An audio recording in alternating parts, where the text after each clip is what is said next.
Podcast, episode 40. With your host, Kid Pro. My name is Sade. Right now, the song we have playing is Colorblind by your Ladies Prospect. Dropped this about 5 years ago, and boy, does it still ring true today. Shout out to Prospect dropping this one. Over that J. Cole production. These newspapers got my blood hot and I'm feeling colder. Our opportunities not my witness is Jehovah. If we don't feel under them, tell them it's all over. I guess my color of skin depend on how I act. I have a dream, close my eyes and all I seen was black. And yeah, we after the cheese, but stuck up in the trap. History long tells it.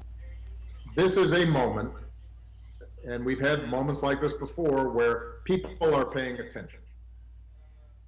And that doesn't mean that everything will get solved. And so don't get disheartened, because there's a marathon, not a sprint. But the fact that people are paying attention provides an opportunity to educate, activate, mobilize, and act. And I hope that we are able to seize this moment. I hope the mayors across the country who have either been watching or hear about this take that pledge to start immediately implementing some steps that can make a difference. And I hope all the young people who've been inspired and engaged and involved, they keep at it, because that's what ultimately is going to create the kind of country we want. And for those who have been talking about protests, just remember, this country was founded on protest. It is called the American Revolution. And every step of progress in this country, every expansion of freedom, every expression of our deepest ideals has been won through efforts that made the status quo uncomfortable. That was Obama. They did kind of like like a Zoom conference call yesterday, and it had, let me just get everybody up here, let me see, it was a few of them on here. So a bunch of governors. I know, like, it was moderated by the Campaign Zero co-founder Brittany Cunningham. And then they have, Attorney General. They had a bunch of fucking people on there. Some city council people, and they were just talking about, what's been going on. And That was yesterday? yeah, that was last night, 5 o'clock our time. Shout out to Barry O. Yeah, we're just gonna get straight to it, because we have been talking here and there the past couple weeks. Last episode we kind of touched on it, but I've been kind of just waiting. Yeah, really deep dive into shit it. just got like super wild, went super left in the past week and a half or so. Yeah, since sure. we last recorded. I mean, during our last episode, we kind of already knew about the George Floyd case and everything going on, but at that time, the cops had not yet been charged. The main one that had his neck on George Floyd, I forget his first name, but last name Chauvin. It's like Daniel starts with whatever, man. That motherfucker, I don't even want to say his own name, but yeah, Chauvin. He was charged, and as of yesterday, the other three have been arrested. So all their mugshots are up online. Yeah. They all look scared as shit. The guy, so in the George Floyd case, the cop, quote cop, whatever, who killed him, went from third degree to now second degree. Right, they moved up to second degree Which manslaughter. I think third degree is fucking, it's insane. Yeah. No, he clearly had intent. Yeah, no, there was intent. Yeah. There was intent. Regardless of their history and them knowing each other for so long, no, he had intent. There's no way you ignore the fact that he's crying in pain. Right. And everybody surrounding saying, what the fuck are you doing? He can't breathe. And that in itself, that whole other story about them working together and knowing each other is even wilder. Oh, yeah, no. Yeah. They worked at the same club or some shit. Yeah. So, yeah, now it's his is up to second degree, and the three other cops, they're charged with abiding and abetting. Right, as they should. They were complicit. Yeah. So, the one had his fucking pockets in his hands in his pockets. Like, yeah, man, the Asian dude was just standing there just looking, and no one tried to push him off or warn the guy. Like, it was all ugly. It's a terrible situation. Yeah. So, yeah, man, no, justice has been served for now. I mean, we definitely want to see them charged. But not just these guys, but we need to see all the cops of these past issues charged as well, man. There's Yeah. a lot of people that have been through similar stuff, and these cops have not been charged at all, have not been arrested, have not seen the court, nothing, and we No. protested and nothing's happened. So yeah, we got justice somewhat for George Floyd, but there's so many more cases that have not been Like answered to. Breonna Taylor. I Breonna think? Taylor getting Yeah. killed in her own home in her sleep. Yeah, Nothing's been done yet. I heard I saw not like headlines but just quick blurbs of what happened that I finally read up yesterday. I think they suspected her man, right, of selling drugs, and another house down the block was selling drugs. I forgot what is that what it was? exactly, Okay. something like that. So they had the main suspect was like up down the block or in another house, but they suspected that Breonna's house they were using to like store money or store drugs. Like that was Gotcha. part of Okay. yeah. So they had said that they had a warrant, and this is after the fact. They didn't even say when they busted in. They didn't say who they were. They didn't say that they had a warrant. They just started shooting. Just start shooting. Yeah. Ugly, man. Ugly. Because her husband or her boyfriend, they were in bed. They wake up. He takes out the gun because you're home sleeping. Intruders. Somebody busts down the fucking door. You're thinking it's intruder. Okay, so let me get my gun. This is why I have it. Let me protect her. Let me protect myself. And then apparently that's when they started shooting. Oh man, it doesn't stop, man. No. It's always something. And I read something earlier today. It's like, and it's kind of what I was saying before. There's so many cases that haven't been heard yet. Like, just imagine all the hashtags that we don't know about. Oh no, 1,000%. You know, and it's sad, man. But this is just an ongoing thing in this country and pretty much worldwide. And it's it's a racism, it's colorism, it's a whole bunch of stuff that this country is just known for. And it's sickening that we're in 2020 and racism is still as rampant as ever. Yeah.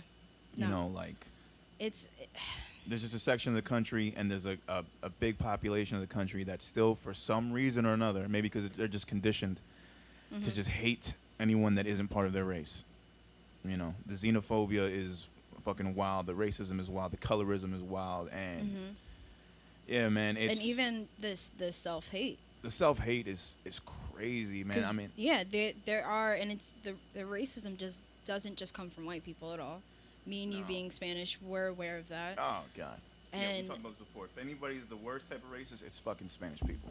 oh no, for sure. They are the worst type of racist. Oh, And anybody listening yeah. to this right now, if you got Spanish family members, I'm pretty sure you do, they're racist as fuck as well. And they need to be talked down to.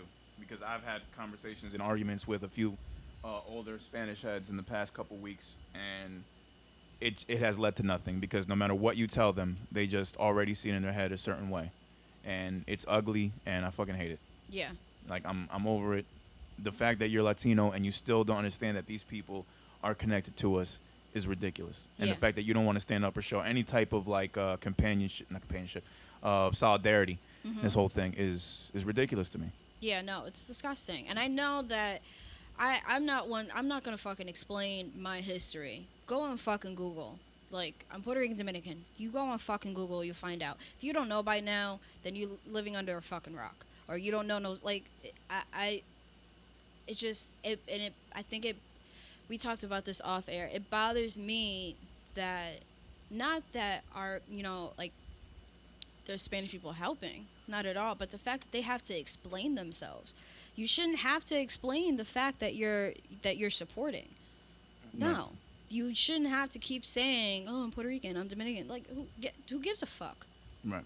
If you're supporting, then you're supporting. You don't have and this is not knocking the people that are doing this. It's just support. Who cares? Who fucking cares? And if there's anybody who does care and anybody who's gonna go up to you and be like, Question "Oh, you. well, you're Spanish," tell them to go on fucking Google and walk away. If it's a comment, leave that comment there so people can know the fucking stupidity. Like, there's just no need for it. There's no need for it. I'm not, again, like, I'm not like, if I don't see why you need to explain yourself. If you're gonna explain yourself, go ahead. I just don't see the need for You it. shouldn't have to, like, before you let out something, let them know, okay, well, I'm from this place. It shouldn't matter. No. You're supporting a cause. That's what it's about. Let's not make it about ourselves. Yeah. Like, there's something bigger going on here. No, It's bigger than us. No, of course. And my family, we grew up a little different than most Spanish people. So so I've always kind of been said been I've always kind of been not trying to think of the word, not like trying to, like, I guess, look down from, like, quote, real Spanish people. Yeah. That makes sense. Yeah. I've always been kind of like, oh, you're not Spanish enough. I've gotten that before. Right. So I just, to me, it's just a nationality. Like, who gives a fuck? Yeah.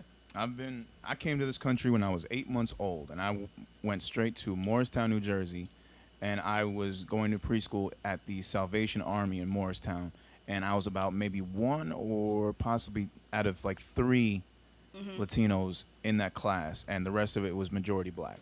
Yeah.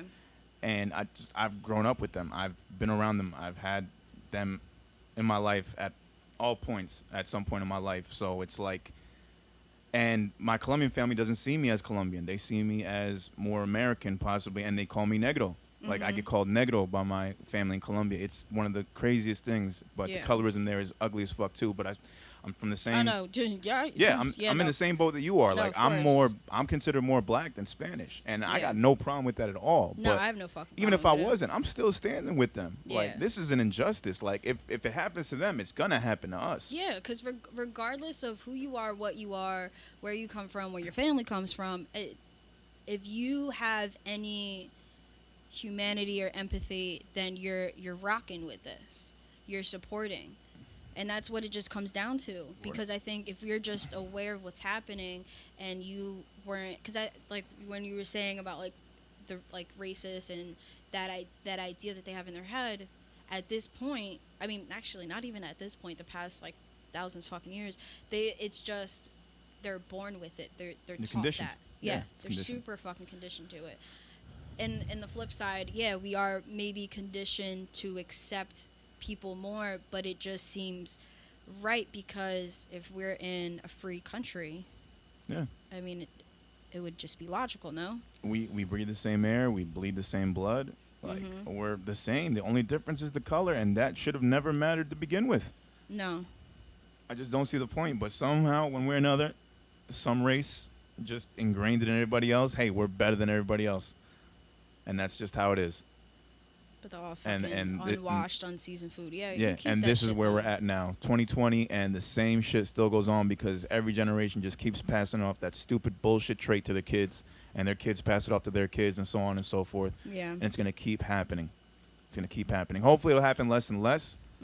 But, man, it's ugly. Like, we've been seeing it all week, man, and I'm going to tell you right now, for all Latinos, I'm going to get off the Latino point after this, but for all Latinos that think that you're okay and you're going to say shit, listen here, man. These white people, at the end of the day, they still look at us like niggers. They look at us like spicks. Look at us like wetbacks. Look at us like porch monkeys, whatever the fucking name you want to call it. We're not shit to them still. No. So stop standing with them. Stop thinking that just because you're not quote unquote black that you don't have to say shit. Yeah. Like, get the fuck out of here. This isn't my fight. I don't need to do shit. nah. Get the fuck out of here. Nah. Even white people. This is a fight that everybody got to stick up for. Like, this is one of those things where you just can't be silent. You got to show some type of support. And I'm not going to knock, like, there are people who are, they're, like, there's people that are supporting Spanish people, white people, they are supporting. I just kind of find it funny. The people that I see supporting have also made comments. I've heard them make comments in the past. And I'm not saying that the comments were racist. Right. The comments were ignorant. Yeah. And I've told you off air, I'm not going to say it on here, because God forbid, I don't want to be competing again. But it's just to see that this person was at the protest and shit. I find it funny. It's like, okay, then tell everybody what you told this girl that night. Tell everybody how you feel about, it's about features and not about color. Right. Yeah. Okay. I now I remember what you're talking about. Okay. That shit, yeah. like, that kind of, it didn't hit me right away. And then that's when I was just like, oh shit, it just, like, random thought. And that's when I was telling you, like, this person said such and such to this person. No way is this person racist, but just ignorant. Ignorant. No one in the history of time has ever hated on someone for features. Maybe I'm just being maybe I'm wrong. No, but I kind of get the argument. So for the listeners, there were these two people that I know. They were having an argument. One was lighter skinned, one was darker skinned, and they had this argument. And the lighter skinned, fair skinned person goes, I don't even know how they fucking got into this topic. Goes that racism and the perception that white people have on us is more based on features than skin color. I got big lips. I got my nose, this and that. Okay, so now the darker skinned person is going, I'm sorry, but who do you think is getting stopped first, me or you? Who do you think the person who came up with this shit tried coming to me with it, and I had to tell him to shut the fuck up. I was like, no, because your comment was ignorant, and if you don't see that shit, so when had said like, oh, we had a fight and blah blah blah, I'm like, okay, so what happened?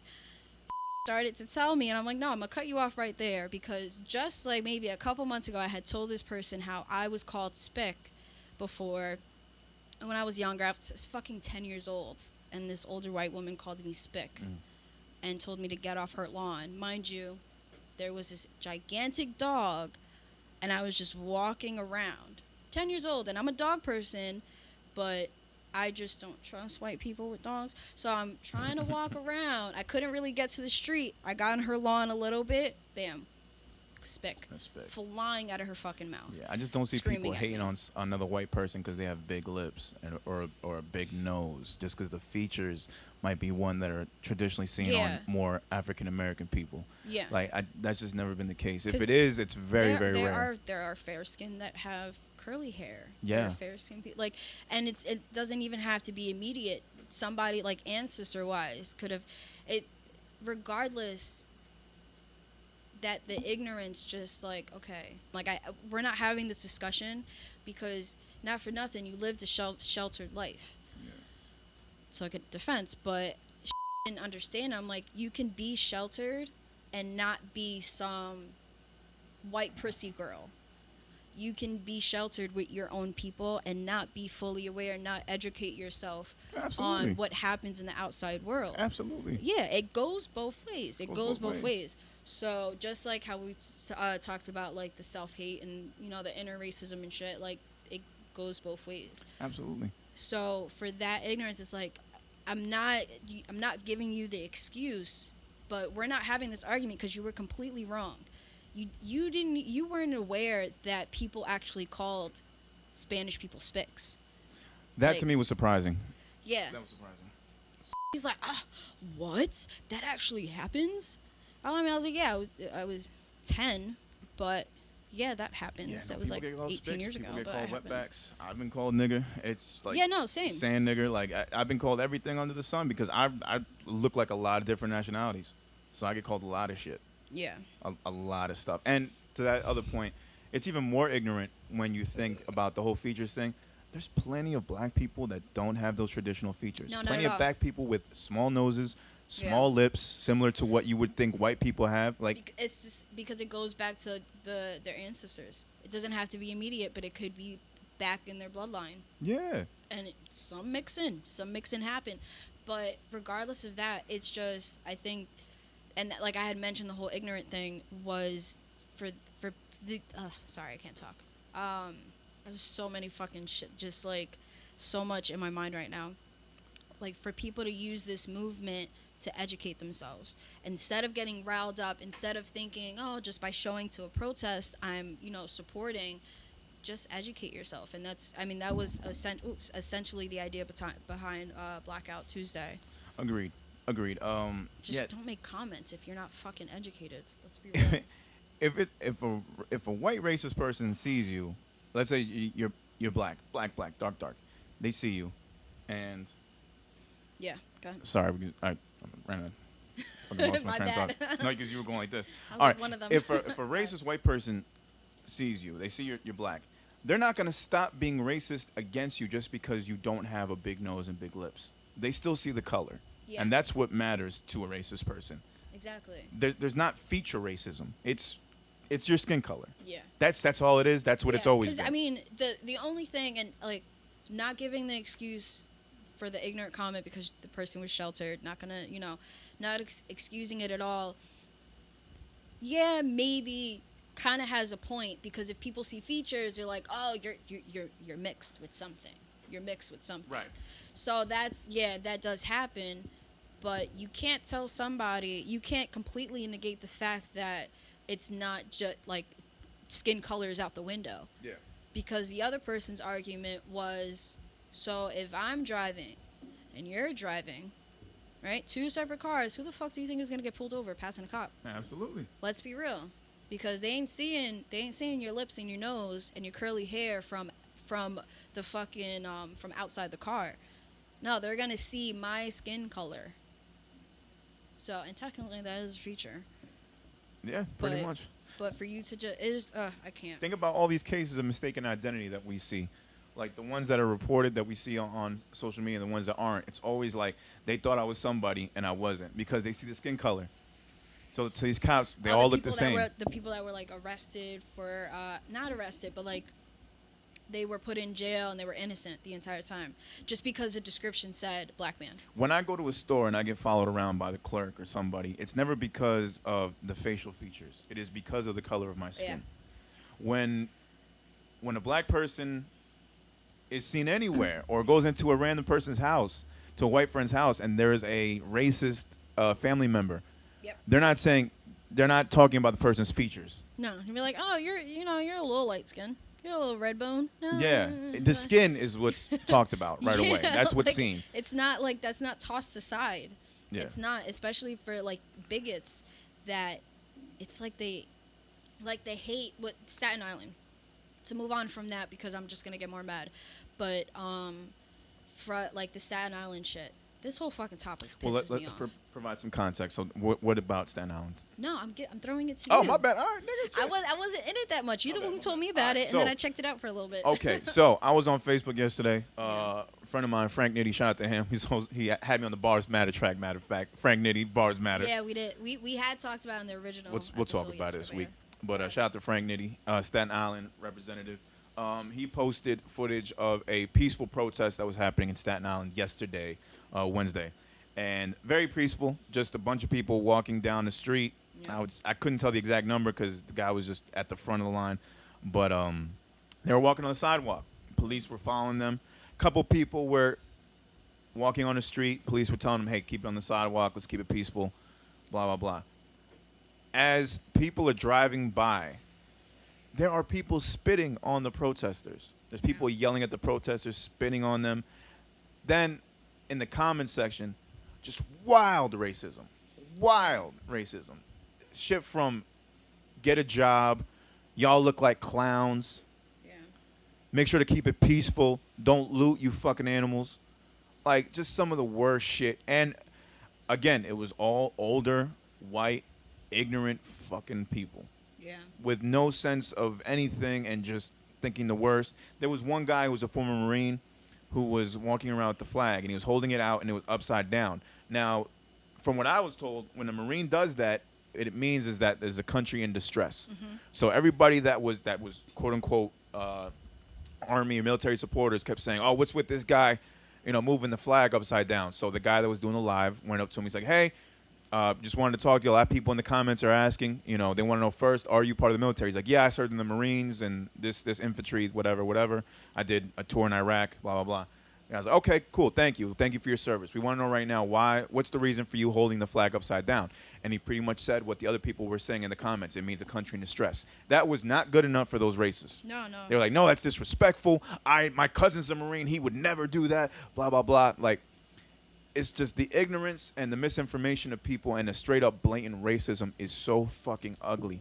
But I'm in there with a bit of a smile on my face because for me, and this is just me, I appreciate straight up bold-faced racism. I like to know who's my enemy. I like to know if you're with us or against us. So if you're in the comment section saying all that shit, good. I want to know. I want to expose you. I want to make sure everybody knows, yo, this motherfucker right here, racist. Don't fuck with him. don't even listen to what he says, because they were saying shit trying to rile up everybody in there that was just about keeping the peace. Mm-hmm. That's all they were doing. They were trolling. That's it. 1,000%. And I've dealt with enough trolls in this hip hop world to know when there's a troll, and I know exactly how to handle them. Yeah. I mean, you treat these motherfuckers like little kids. Let them say what they want to say and ignore them, and they'll go away. But some people just couldn't help it, and they had to keep fighting them and keep fighting them. And before you knew it, the whole comment section just turned ugly because of a few bad apples. But it is what it is. Yeah, I saw some of it. It's just to say, I think in my past experience with it, even with almost getting my ass beat by cops, in my experience with all of this shit, I'll try to like just shrug it off and be like, all right, it is what it is. But I think that also comes from like in my family, some of us dwell and some of us just shrug shit off and, you know, just sweep it under the carpet. So I tried not to dwell on it for so long because I kept telling myself it is what it is. Because if it hasn't changed since back then, since slavery, since all of that shit, then when will it change? And honestly, and I think that these protests and it being like the final straw, it's like, okay, no, there has to be change. There has to be something. And it won't be anytime soon, but I think the peaceful approach gets more, like, we're not feeding into what they want, because that's what they want. It's somebody who constantly baits you and constantly, like, you got a lion in a cage and you just keep stinging it and you keep poking at it. What do you think it's going to do? Absolutely. And I think it's just been years and decades of this shit. So while I did understand the writing, let's get on that. The writing that it was supposed to be just a protest, right? And it's Minneapolis. I can't say it. You say it. Minnesota? No, Minneapolis, what? Minnesota? Yeah, there you go. Yeah. Because I can't speak. But yeah, anyway.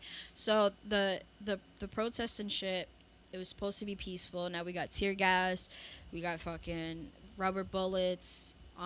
Side note, did you hear about the fucking pregnant woman who had a miscarriage? No, but I'm not surprised if that happened. Yeah, they shot her in the stomach. Bro, look, I'm all for the protests and I'm all for speaking out, but yeah, I shouldn't be out there if you're pregnant. No. Like, come on, man. That's why, like, because we're going to one on Saturday, and I'm like, all right, you got somebody for the kids, right? Because, like, if I go Saturday and I see fucking kids. Protest? Hell no. No, I'm not going to. And that's the thing is you can't tell a parent. You can't tell a parent how to parent. Parsippany had kids at the protest. There was a bunch of kids in Parsippany. But then again, Parsippany is not a place that's going to start looting. True. Yeah. But it's like to see like Newark. I didn't really see any kids. No, I didn't see any kids in the footage. We had some people out there. Ron was there and shit. Shout out to Danny Ron. was there. So I looked at all the the footage because I was afraid to do it just because of what happened in Minnesota, and then to see like okay, and it wasn't even the fact that it was Newark. Like I do believe in us. I do believe in our people. I do think that we can do something peaceful. But I was afraid because in Minnesota, we had the cops. The cops are out there, and it's not the first time they've done it, where they try to rile up, and the guy with the fucking umbrella dressed in all black, like, oh, like, you're not in the fucking daylight. We can't see you because you're dressed in all black. With an umbrella. Might as well have fucking fatigues. Like, what are you doing? It's just the fucking umbrella. It's not even raining, but okay, cool. Just nonchalantly just breaking fucking mirrors and shit. That was some secret agent shit. Did you see that, like, the way he did in the footage? Like, he's kind of, like, looking and boop, just banging it. Oh, yeah, we don't, by now, you guys know we don't have footage because I got frustrated. The camera wasn't working. But, yeah, anyway. So, yeah, I acted the motion out of him breaking the windows. But but that should just, that's what worried me. It's not about us. I think it was more about the cops. And growing up, I grew up in a town where the cops were fucking dirty. I told you about my niece's mom who got pulled over and they magically found something in her car, which was complete bullshit under the car seat. She's like, I just installed that car seat. Like, there's no way you fucking put that there. It's just been, I got grabbed up. We do like a big Thanksgiving, like my town, big Thanksgiving football game, and okay, yeah, our school rivals with another. For the listeners who kind of know, it's Hackensack and Teaneck. So yeah, there's sometimes fights. Yeah. Most years. So I understand the cops, they're always posted up. They kind of have to. But these are high school students. Was I in high school if this happened, or maybe middle? No, I think I was a freshman. 8th grade to 9th grade. I'm there. Cops, where me and my friends are trying to, leave, and my friend goes, "Oh shit," where we lost his little brother. His little brother was like maybe 2-3 years younger than us, so we're like, fuck. So I go back because I'm thinking like the cops are more inclined to go after you, so just I was like, just go wait outside. I'm gonna go grab him because he kept insisting to come with me because it was fucking chaos. The fighting, and then everybody just running, and then cops, it was insane. So I'm like, no, just go out. I'll go grab him. So I go to grab him. A cop stops me, damn near picks me up by my arm, grabs me up, picks me up, and and then just flings me around. You need to fucking leave, blah blah blah. He didn't call me spick, but just the way he looked at me, like I was a piece of shit. The way that he handled me, and that's why I get the retaliation and the looting. I understand the anger behind it, because that just, sorry, it's bringing back. That was scary as shit. Yeah. And then I kind of blacked out a little bit. I may have spit on him and called him a pig. But besides the point, I didn't, I did spit on him. I wouldn't blame you. No, because I just got, it was like that fight or flight. Yeah. And instead, I felt like I couldn't move. I couldn't move. I'm like, well, if I'm gonna die right now, I'm just gonna go out in a fight. Yeah. So yeah, I didn't really attack him. He was twice my size. But I did kind of fight back a little bit, spit, called him pig, whatever. And then all of a sudden I see my friend's little brother, grab him, and then we run out.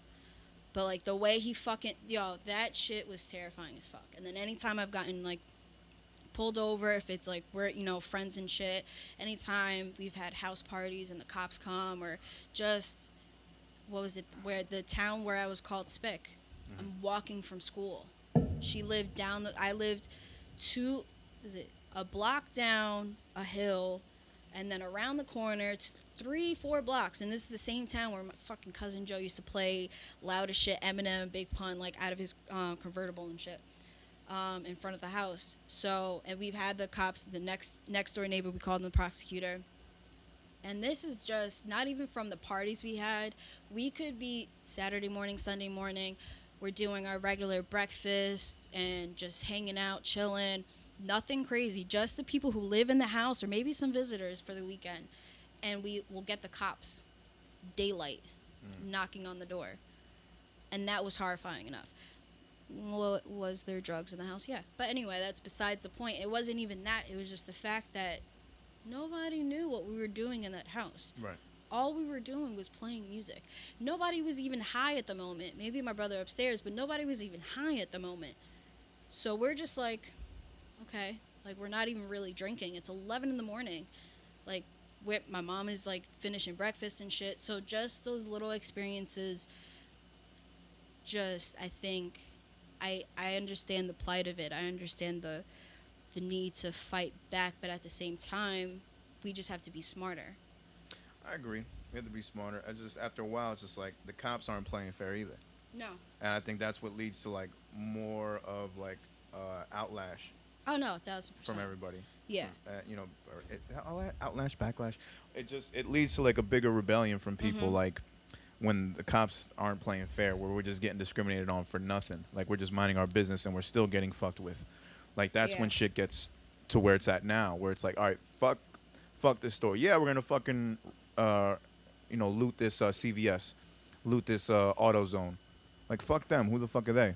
Yeah. Granted, there's a lot of people who are just marching and protesting peacefully, and now all of a sudden, there's stories of these Antifa, whatever, and Tifa, the anti-fascist group that are like, setting up rallies, and they got like secret Facebook groups where they're hiring people to just go and cause chaos at these protests. Because a lot of people getting arrested in these protests reportedly aren't even from the states that it's happening in. No. I seen video recently, I think, damn it. And I told you not to do that. All right, my bad. I'll edit that part out. But I seen a video recently of a couple, what was it? Even like a couple white girls just tagging up a Starbucks with Black Lives Matter. Yeah, and which is, it's cool, but it's not cool because like the people, like the girl that recording it is, and then I guess her friend on the side or just somebody walking past and caught it too. It's like, no, like the person recording is like, this girl, look at her, she is white. And then the whole argument was, you're doing this and you're walking away from it, and they're gonna think that it's us, and that's the problem. Because it's, if you want to support, then support with us. There's no need for any of that shit. There's no need to fucking, like, I understand the pent up aggression, and I already said it before, but there's no need for it because we can go another route, and it's almost like with the whole struggle between like Malcolm X and Martin Luther. Right. It's that whole thing where it's like, okay, which route are we taking? And Malcolm X was not satisfied, and we talked a little bit about it with Savi, that wasn't satisfied because the peaceful doesn't seem to be getting us anywhere. Maybe we need to show violence and, fucking shit up. Yeah. But that just proves them right and makes us look bad. To the ignorant people, yes. Also, to that point before I go into what you were saying with the white people, you know how we could tell that the person was white? It wasn't her features. It was a skin color. You know why? Because she had a fucking corona mask on. So we couldn't see through her nose or lips or any other part of her facial features. They both had big ass shades on too. Yeah, so you know how we could tell they were white? Because of their skin color. Not because of anything else. Yeah. I mean, to play devil's advocate, she had like no ass. But so what you were saying before. You didn't even hear me. What? Okay, No. What? Playing devil's advocate? I was like, to play devil's advocate. She had no ass. So that's a feature. There you go. There's plenty of black girls with no ass. No, this was like. There's plenty. Kind of look concave. Plenty of females in every color that with no ass. Nah, you are right. And there's plenty of white girls with some ass. But that's neither here nor there. You are right. Okay, continue. Yes. So going back to what you said before. Yeah. We're being looked at. It doesn't help that we're looting stores. But what we have to also understand what I was saying before, there's these groups that are being formed that their sole purpose is to join in on these quote-unquote peaceful protests and loot shit themselves and incite riots and start shit up to further their own agenda. So who even knows if they really stand with the Black Lives Matter community or with the African American community for that being. They're just regular anti-fascist groups or whatever group that they're called these days that are just forming their own little groups and be like, all right, let's show up here, let's fuck this up, and we'll push our agenda because their whole thing is they're just against the corporations. It's a similar struggle, but not really. But they're not in this about racism. They're in this about their own fucking thing. Mm-hmm. And I'm hearing that it's being backed by some other person. I'm not going to say his name, but I don't know what to believe because that's what we've been dealing with as well. As much as we get all this information and we see stuff online, I can only judge what I'm seeing on video that's live. Yeah. Like all these memes, I'm seeing memes about so-and-so company donating this much percentage to Trump shit, but then someone tells me, nah, that's from his first term. They've actually changed their attitude since then. Let's get on that. Okay, everybody. Let's dive into that shit. Let's get into that. If you're sharing information online, yes, you're spreading awareness for what's going on. What you're not doing is you're not fact-checking this shit. No, not at all. A lot of this shit could be wrong. I saw a story post yesterday that was blocked by Instagram before I checked it for fact-checking. So I saw it, and it was a quote from Donald Trump's mom when he was young saying that, oh, he has problems. I would hope that he never becomes president. That's funny. that had a fact-checking symbol on it because it was false. So I hit it. I'm like, what's wrong about this? Then said Trump's mother actually was quoted as never saying that at all. Oh, yeah. So I know that's not happening for every post, but there's got to be more than half of these posts going on that are against Trump and against what's going on right now that are just false. Yeah.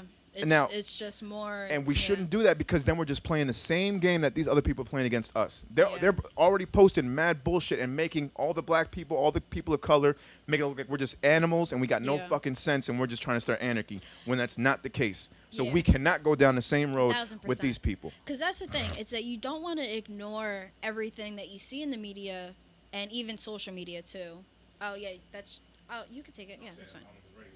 Huh? Oh, do you want the watermelon back? You fucking asshole. Hold on.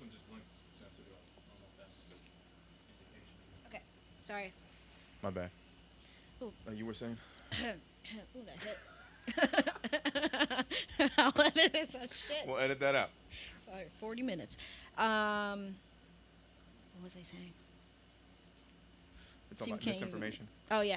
So you can't write off and ignore what we see.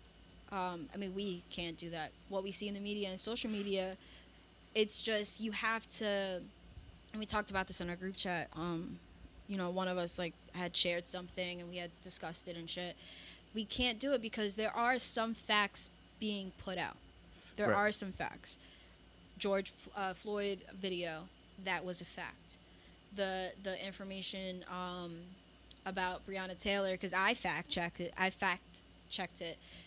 Before I shared it, I was like, I shared it, and I'm like, oh no, it was after the fact, because I shared it, and I'm like, I should probably just check this just to make sure, and I checked it, and it was good, and then even, a bunch of other shit, and there are facts out there, but it's being clouded by the misinformation, right? And while I don't blame anyone for sharing the information because that's what we should be doing, but you need to check it, like the list, and this is nothing against the person that shared it, but the list, I that's why I kind of started joking about it, because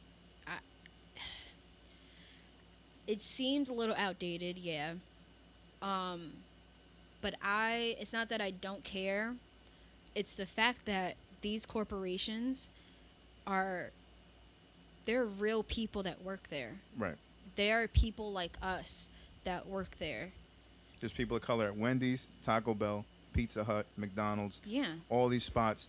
And they're not the CEO. They need a job. They're they're living paycheck to paycheck trying to provide for their family. If we were to boycott all these places, all the Taco Bells, a bunch of all fucking the Wendy's. Jobs. Yeah, they can't afford the people anymore. Go to Wendy's in your fucking area right now and tell me what color are the people that are working the register. Mm-hmm. Different from the CEO's color, I'll tell you that. For sure. So, yeah, I get it. We want to boycott. We don't want to show them any type of love because they're donating money to Trump's campaign, and we all know Trump really ain't for us at the moment, or really has never really been for us. So, but what are we going to do? We're going to boycott them and then leave them out of jobs? Then what's going to happen with them? Exactly. Now we're just adding on to the people that have no money, no resources, no way to provide for their family. So what are we doing? And then that alone makes it, then it adds to the stereotype of us, of minorities being blue collar, of minorities not making enough money and not having a strong foundation at home, because now we're all fighting for the same job. Not everybody could be a business owner. And we still can't win when these racist white people are telling us to get a fucking job because we're out protesting. Exactly. So we can't win any fucking way. Yeah. You can't. I understand, don't buy from CVS. Not that I understand. I don't understand it. The people that make the decisions to donate the money and to fund, okay, they're Republican, but how about Joe fucking Schmo that's working the register and voted for Obama and is a Democrat or whatever, or even if they were a Republican, they didn't want Trump, they didn't vote for Trump. This is a paying fucking job. It's not the same people. There are thousands of, not thousands, there's a few positions in between, and a few zeros in between Joe fucking Schmo that's working the register and the CEO. And the CEO. Yeah. There's a shit ton of, and not even just, it's not just a CEO. There's going to be, I'm sure, like a board or not a council. I don't know what they call it in corporate, but it's going to be a table of these people that are Trump supporters, that have people that work for them that aren't, but you can't punish them. Yeah, man, this is a catch-22. Like, as much as I agree with the whole boycotting thing because we don't agree with those companies that are doing that, Can't cancel them we out. can't cancel them out, man. Because we got to look at what's going to be affected if we do, and who's going to be affected. People are going to be affected by that shit. Yeah. It's not just all rich white people working at Taco Bell. Yeah. Because you can just say, like, oh, well, there are, like, the Trump supporters or the ignorant people, because I'm sure this is probably an argument, and I sound like I'm speaking for those type of people, but you can say that, oh, well, there's still people that will go to CVS and go, whatever, so they'll still have jobs. But if you keep putting that information out there, or you keep like, it's not just you. You know that there's other people that are out there that are thinking the same exact thing. You're like, all right, let's protest against Wendy's and Taco Bell and all this shit and Waffle House. Like, come on, let's be real. Yeah. Like, it's fucking frustrating. Like, I go to, like, Cracker Barrel, another one of these places on the list. I go there sometimes for breakfast, and I've still never been. It's not good pancakes. I'll say that much. Good pancakes. Great fucking pancakes. I think I said that before on the show. Yeah. Don't disrespect the Cracker Barrel pancakes. I think I said that to guess. Yeah, man. The waitresses there, they're struggling. Mm-hmm. Struggling moms, trying to work a double shift. Real people. They're not the CEO. They would never in their lifetime donate to Trump shit. But they work there because they need a job. Mm-hmm. So who the fuck am I to stop them from that? Exactly. Because it could be easy enough to say, well, I then don't work there. But, okay, so that's limiting the jobs that are available to people like us who don't agree with the CEOs and don't agree with having, like they would never vote for Trump and shit like that. Like, no. Case in point, I work for a very, very famous phone company, real popular phone company. Probably the number one phone company in the country. Fuck out of here. Okay. No, I'm saying. But it wasn't that great when I had it. Go ahead. I'm sorry. I'm not going to get into statistics with you why you're wrong. Go ahead. Best service in the country. All right, no, I'm going to go. It's better than my service, but it's not. Fair enough, because it is.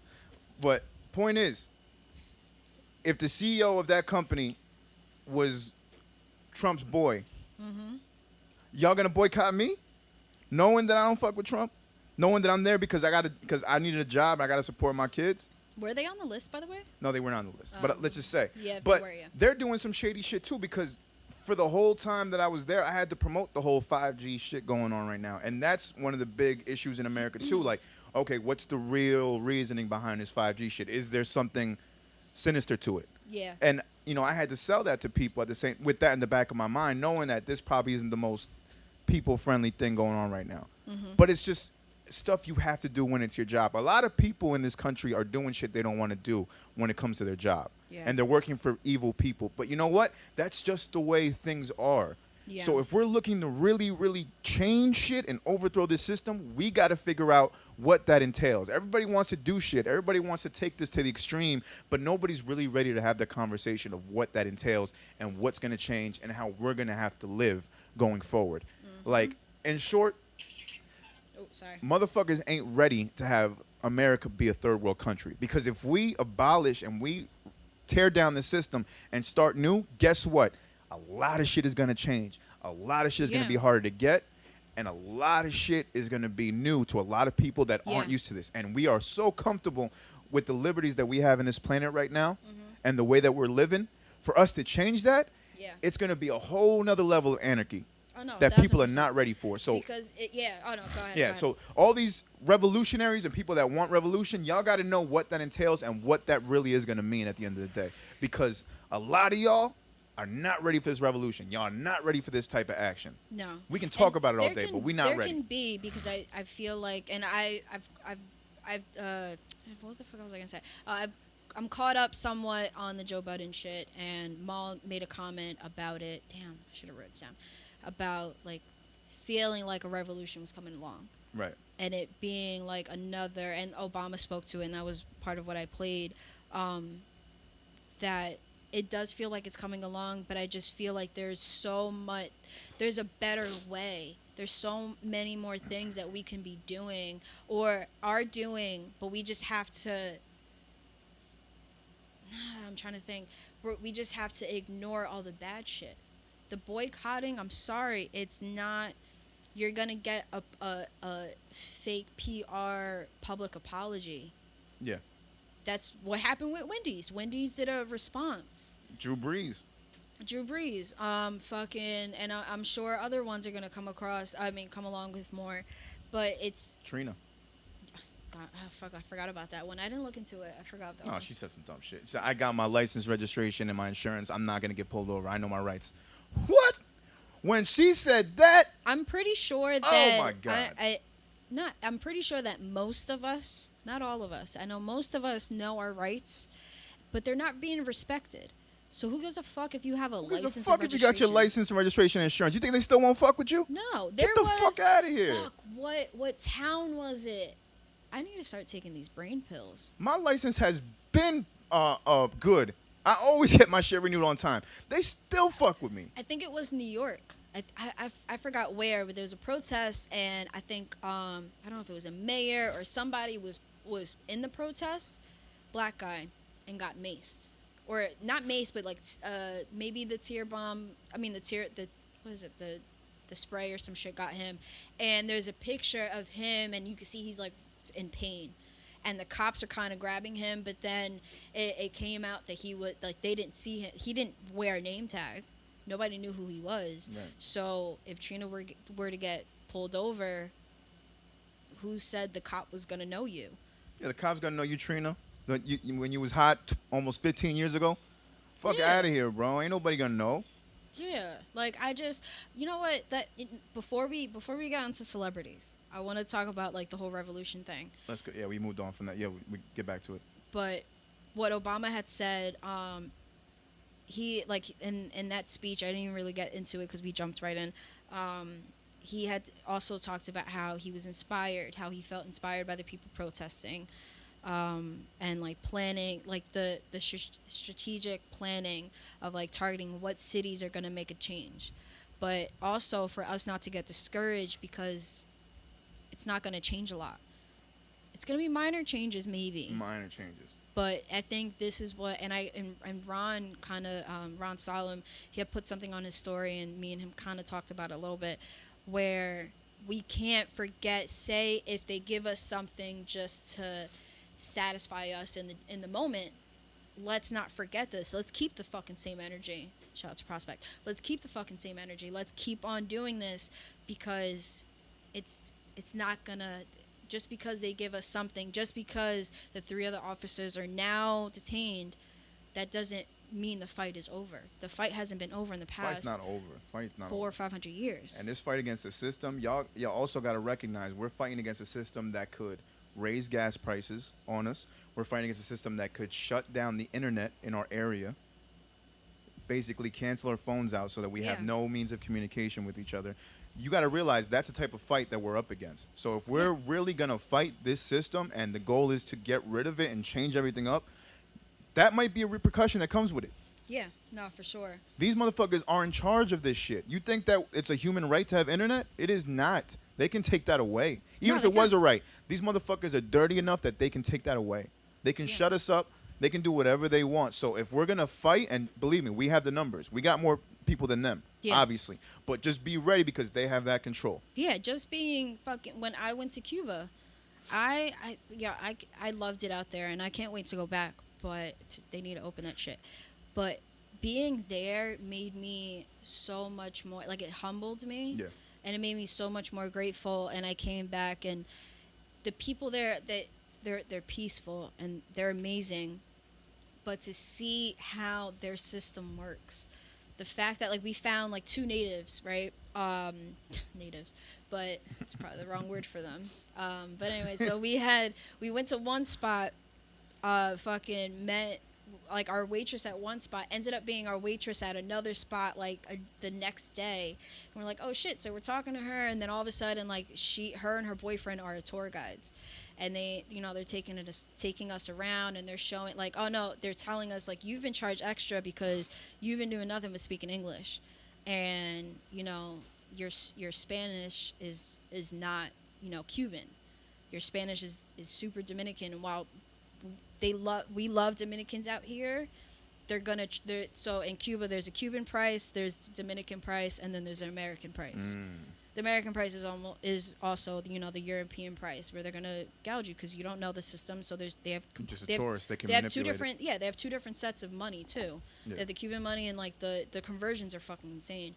But anyway, so seeing how like we had to fucking the group, there was some guys in fucking hate Dominicans. Some guys in the group looking at me like, don't say shit. You're speaking more English than I am. You're speaking way more English than I am, and your first language is not even English. Like, let's be real.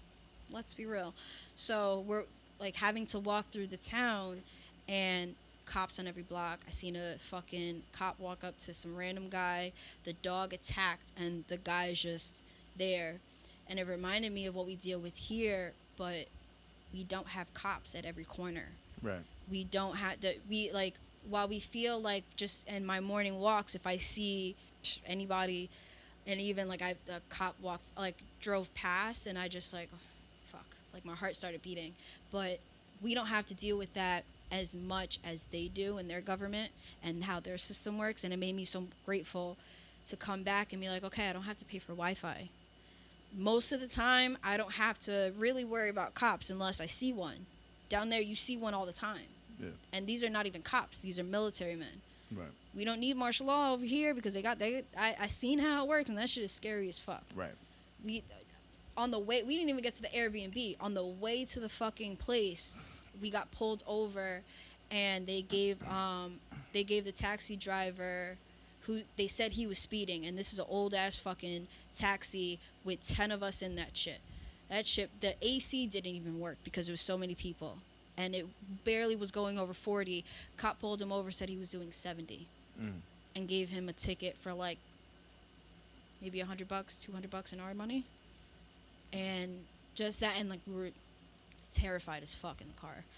Well, I was. So they were trying to joke around, like, no, shut the fuck up. Like they're carrying around fucking machine guns. Right. So to be here now, it's grateful, but I'm afraid that if we keep going the wrong route, that it's gonna end up like that. Right, and we're not used to it. No. Because we've been conditioned I spent to a week be out this there, way. and I was fucking scared. Exactly. So Yeah. and to them over there, they're used to it because it's the normal for them. Yeah. It's the norm. They know exactly what not to do. They'll be like, listen, we're not certified to give tour. Like if they catch you speaking English, then we can get thrown in jail because we're not certified. We don't have a piece of paper telling us that we can give you a tour. Now think about how stupid that rule is, and think about how dumb that rule would be if you heard it here in America. For real. But that's what could happen if we go down this road. I'm not saying that we shouldn't go down this road. We all know that something has to change. What I'm saying is y'all don't know what that change is going to entail. Be smart about it. Be smart about it. Yeah.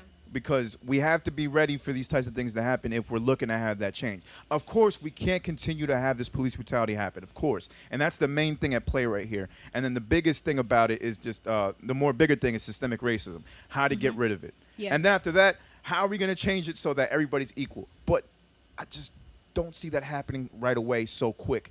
It's not going to happen with just getting these cops arrested and getting all the other past cops that were involved in those situations arrested. Yes, it'll bring some sort of justice to everybody, but still momentarily, but there's still old white racist people out here. We can't change those opinions. They're old. You can't teach these old dogs new tricks. No. It's not going to happen. And their kids are already conditioned with that shit, and they'll probably do it to their kids, and it's just something that we're going to have to deal with. Yeah. But yes, the laws are going to have to change. Yes, the police training is going to have to get beefed up, and it's going to have more rules against them for this types of shit. Yeah, the 8 can't wait.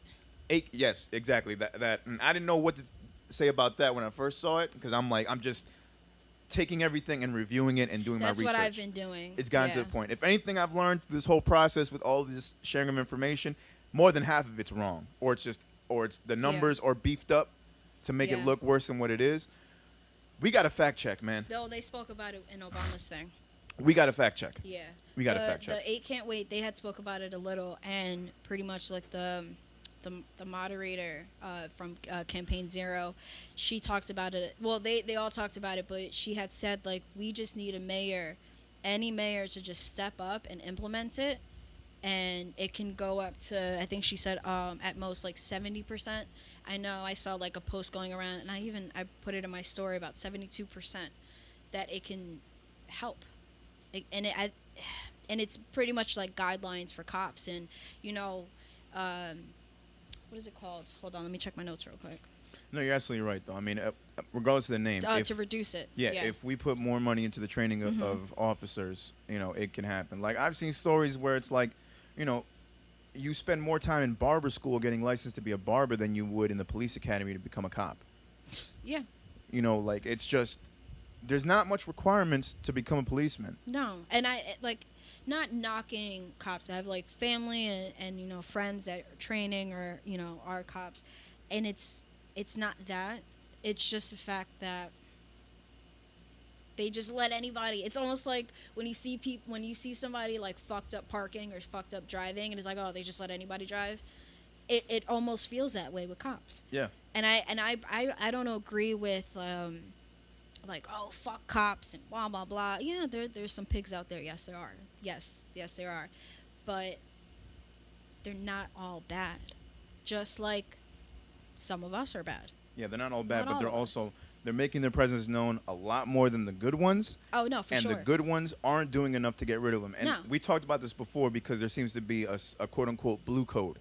You Yeah. know, like you gotta ride for yours, and all policemen have a code. You don't snitch on your fellow brother because they're in this some together. got fired recently for standing up. For standing up and see what happens. And then there's ignorant motherfuckers that want to post shit like let's not compare the bad apples with protesters and looters Yep. to a couple of bad apples and the police officers or the police departments because they can control these bad apples. No, they fucking can't. No. They can't fucking control. When this shit is still going on after all these years, you tell me how that's being controlled. How are you getting rid of these bad apples when you know they're still there? We know there's corrupt cops. We know there's people doing back end deals with gangsters 1000%. and mobs and all this shit. But you telling me that you can control these bad apples and get rid of them?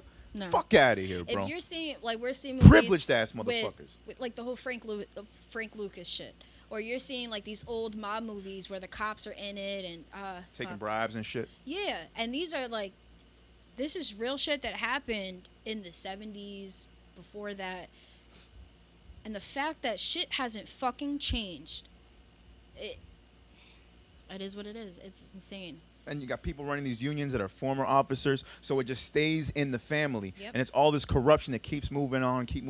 How can you, especially when it's these fucking, I'm going to say it right now, it's the typical, not typical, it's some of you white hip-hop artists that are privileged, that don't go through any of this racism, but y'all want to steal and borrow from our culture and make hip-hop music, and y'all think that shit is okay, and because you haven't gone through this racism, and you can say shit like that. That's irresponsible, bro. Yeah. Irresponsible. I don't care what type of point you were trying to make in your fucking post. If you were trying to tell people something, that rubbed a lot of people the wrong way, especially me. How dare you? Yeah. Don't make a comparison to looters. Yes, there's looters and there's protesters. Yes, the protesters can get rid of these looters like they've been doing. You've seen the videos. We see a fucking white boy with a skateboard bashing windows, and guess what? 4 black dudes run in, grab that fucking skateboard. Get rid of that guy. Okay, cool. When there's a good cop that's looking out for the people and he's seeing some corruption going on and he stands up, guess what? He just got fired. He's being looked down upon the rest of his people. He's being looked at as a snitch by his so-called blue brothers. Mm-hmm. And guess what? They didn't get rid of the corruption. They're still there. They're still doing worse shit. They're still doing racist shit. So how the fuck you going to tell everybody that shit's going on and you can control these bad apples? Get the fuck out of here with that shit, bro. Nah, yeah. You know We what? got to take a break. Yeah, no, before we take a break, though, I'm just going to say We're not going to break yet. No, not yet. Final note on this. It's up to us to break down these stereotypes that follow our race and nationalities, to break down the generational curses we carry from birth, to break down the systematic justices that suffocate us. To be real, it's all antiquated. It's all fucking it's archaic as shit. And the fact that we can joke about these stereotypes, and the fact that we can talk about generational curses, and this is more than just being in a one-parent home, or just having no parents at all, or, you know, being in the hood and, you know, having, like, you think that you only have one route in life and breaking that curse. No, it's more than just that. Because, you know, times have not changed. This year, maybe, the clothes, maybe, the music, sure, but the perspective hasn't. The fight hasn't. The need and our right to freedom hasn't. Freedom to take a jog, freedom to walk, freedom to sleep in our beds, freedom to fucking safety. Alone, just alone that. Freedom to chant Black Lives Matter, because we need to support and protect those whom aren't being supported nor protected by this country. And that's all I can't gotta wait say. to get fucking back out, man, and perform. Before I perform, I'm gonna say all this shit. Is it time to go to the greenhouse yet? Oh, God. It's almost time, man. When I perform, my heart is racing. when I get on that mic and I jump on that stage, I'm believe me, I'm speaking to every non-person of color that's doing this hip hop shit that's in the room. Yeah. If y'all want to borrow and rep our culture, y'all better stand with us through the good and through the fucking bad. Through the fucking bad. If hip hop is your life, nigga, act like it. For sure. Act like it, bro. Yeah. Because this is an art form that was created off of the struggles of African Americans. And our need to, the need to want more, the need to vent their frustrations and our frustrations, and needing an outlet, and that's how it was born. And to use that, and not to call them a vulture, y'all kind of vultures. So to use that and then feel the need to just, if I put a post here and post there, and I'm not going to also, let's not forget the people that are actually supporting. There are people that are actually supporting, but if you're putting a series of stories, you know, supporting, quote, but if you're supporting, but then you throw in a fucking SpongeBob shit talking about, was that the bad apple one, or Yeah. the explanation of the looting? Yeah, that was right. Shut the fuck up. Shut up. Yes, there is no need for any of that, but you can't just write it off easily. Don't tell me that the cops can that you can just maneuver and move cops around like that and fire them that quick. It don't work like that, bro. No, it doesn't. It doesn't work like that. We know this. All right, we need a break. Get a fucking break, man. We need a break. We're back. You know, I'm starting to realize that the only thing that'll calm me down after saying some shit like that is looking at some hot girls on IG. Jesus Christ. On your Explore page? Explore page. Of course. We're going to play a little waterfall. Let's get right into it. Get to see her today.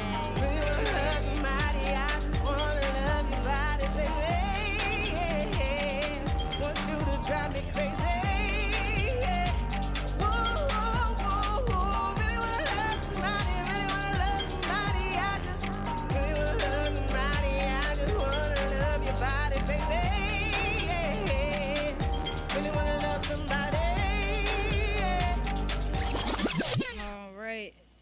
While there is way more to be talked about on that topic, I'm sure it's never gonna go away. So we'll be able to speak what we want as far as like the whole celebrity shit. I just got news about the Jay-Z thing.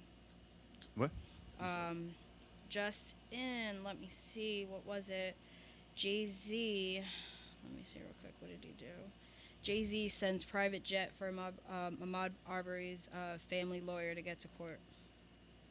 Okay, Jay. All right, Jay. Yeah. That's what I'm talking about, man. You know what? I'm going to get into a little bit. I just think we need to stop fucking... And it's not against any of these celebrities. Jay-Z, love him. You know, Hove, he's a god. But I think we need to stop putting so much pressure on celebrities. Like, I understand they have that platform. I understand that they are somebody and they have a voice and they should be using it. But the fact that you're waiting it's not that this is new, but you're waiting. People are what was it? I had told you off air about the Drake situation.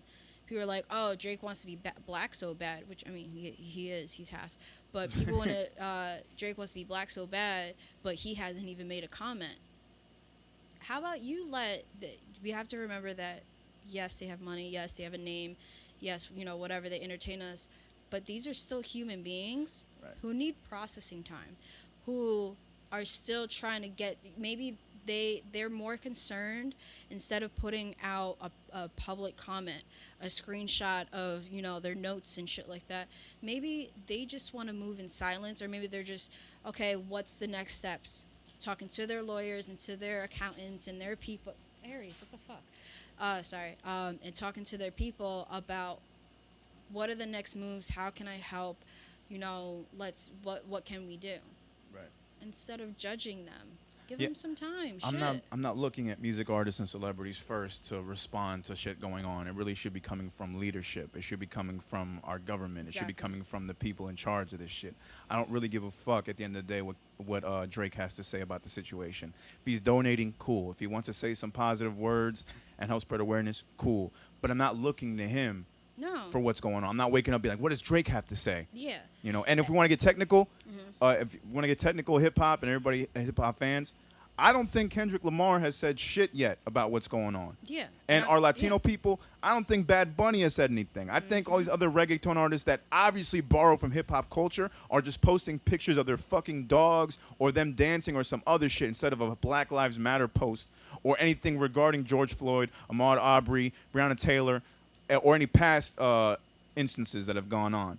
Like, if we want to get technical about it. I'm not Yeah. looking at them to fucking tell me how to feel. But at the same time, if we really care about their shit, hold them accountable. Hold the other ones that haven't said shit, you know, for not saying something. Ain't nobody canceling Kendrick. I get it, because he made a great Black Power album.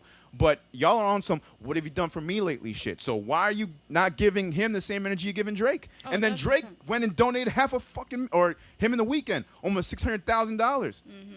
So the bail everything. process, yeah. Yeah, but then we're getting on somebody like Virgil for donating 50. But he spoke out before Kendrick did. So Yeah. what's going on here? Yeah. My bad, I'm just pointing but so what's going Yeah, on I here? was like, what's going on? Are we No. gonna get mad at people like that? Do we really give a fuck what they gotta say at the end of the 1000%, day? yeah. I don't care. I'd rather care about what's Trump gonna do. What's our president gonna do about this? That's who I care about. What are we doing about it? What are we doing about Because it does, like, what the little closing speech that I had wrote up before, it is up to us to break down and for us to start making these changes, but ultimately at the end of the day, it's leadership. And it's up to us to vote that leadership in, but it's not the fucking celebrities. They are part of us. Yes, they're in a different fucking tier. They have a bunch of zeros behind them shits, but they are not leadership. And I think that's the disconnect, is people think that they entertain us and we look up to them, but they're leaders. So they're leaders. No, they're not leaders. Some of them, you know, like Jay-Z, he's doing a lot. He is doing a lot. And I like, and not to condemn them for not doing anything, or not to ignore the fact that, you know, some of them are doing a lot, but at the same time, it's, you know, just worry about what the fuck you're doing. But I'm not holding them to it because it's not their Exactly. job. If they want to do it, that's fine. I got no problem with Jay-Z, LeBron, anybody else in the Black community or Hispanic community speaking up against what's going on, or speaking Yeah. up about what's going on. I get it. I fully appreciate it. I support it. But I'm not looking to them to say anything. If they didn't, I don't care.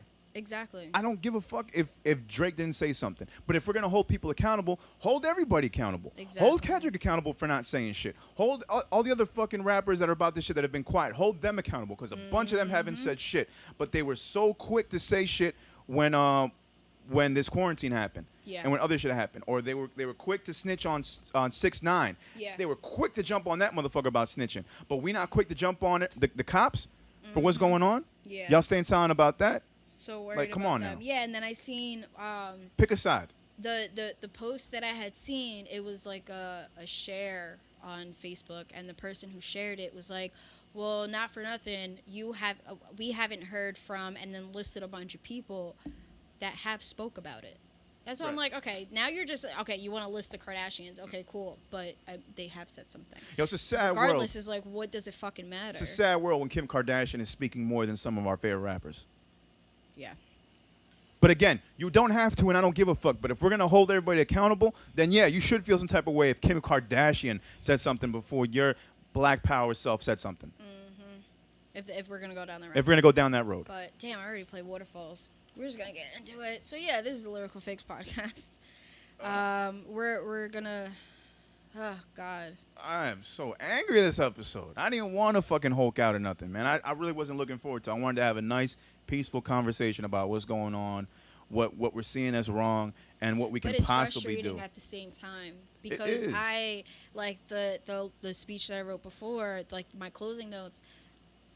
That was reading it now. I think because I've already faced those emotions. I was telling bro like I fucking threw my phone through my. I was just I'm in the parking lot of a laundromat and I was finishing watching the Obama speech and going through like all the clips and everything that has been shared on social media, and I wrote that and I just was shaking, fucking shaking. But now, like, once it's just get the emotions out, we're gonna Saturday is gonna hopefully. I heard something about it canceling, but then I double checked and it's still going Still on? All right, good. Yeah. It's still on, yeah. Yeah, you know what? I've been More misinformation. right, exactly. I've been feeling weird this week, man. I'm not gonna lie. It's been a tough week. I definitely have not eaten a lot this week. I've been stressed. I've been in my room most of the time. I've stepped out a little bit just to do some yard work and stuff around the house, but for the most part, like, I just have not had the energy to do shit. Yeah. You know, like I just have not. Like I'm in the process of writing a song with some other artists about what's going on, and I have just not gotten myself to write the verse because it's Yeah. just like I just can't find what I want to say. I got a lot of stuff I'm saying right now, and I got a lot of feelings toward this shit, but I just can't put it in myself to do it because part of it seems like I don't want to look like I'm clout chasing. I don't want to look like I'm doing this for a cause, even though the track is going to be released either free or all proceeds from all the artists involved are going to go to a charity to donate for what's going on right now, at least to help somewhat, whatever type of streams we get. But I don't know, man. It's just, I feel like there's much more I can do than just make a song, you Yeah. know. But, it's a collaborative effort. I'm going to get that going. But for the most part, yeah, I haven't eaten. I haven't really done shit. I haven't had the energy to, like, talk that much to people. Like, I had to have a conversation with my kid this past week about racism. Like, I didn't think I was going to have to do that when he's 9 years old. But you know what? Because of the sign of the times right now, I had to fucking do it. I would have felt like a bad dad if I wasn't. Yeah. So I had to have the conversation with him. I sat him down with his mother. She's crying. I'm starting to tear up. And I'm trying to tell him, like, look, man, at the end of the day, like, your white neighbor is just going to have a lot more freedom in this country than you are. And he's going to have a lot more privilege. And I need you to understand that. Yeah. Like, it's going to be little things from you walking inside of a store and being followed to you being pulled over for no reason at all. Yep. To your friend's parents looking at you some sort of way because of the color of your skin. And he didn't understand it at the time, and I had to explain it to him, like, look, this is just the way things are in this country and around the world. The darker the color of your skin, the more prejudice you're going to face. Yeah. And just the fact that you're not white but you're a little tan, you're going to get that same treatment. Because there's people in here who don't care and they just see you as second rate and you're below them. And it's not their fault per se. They've just been trained that way. They've been conditioned that way. Just like I teach you to say please and thank you when someone does something for you, they've been trained to say fuck you and call you a nigger and call you a spick and treat you like dirt. That's just how it is. And it's not the kid's fault. It's the parents and it's the parents before them. And this is just the way and the nature of things. And I had to explain that to him, and he understood, thank God. But it was such a tough conversation to have because it's not something I wanted to tell a 9-year-old.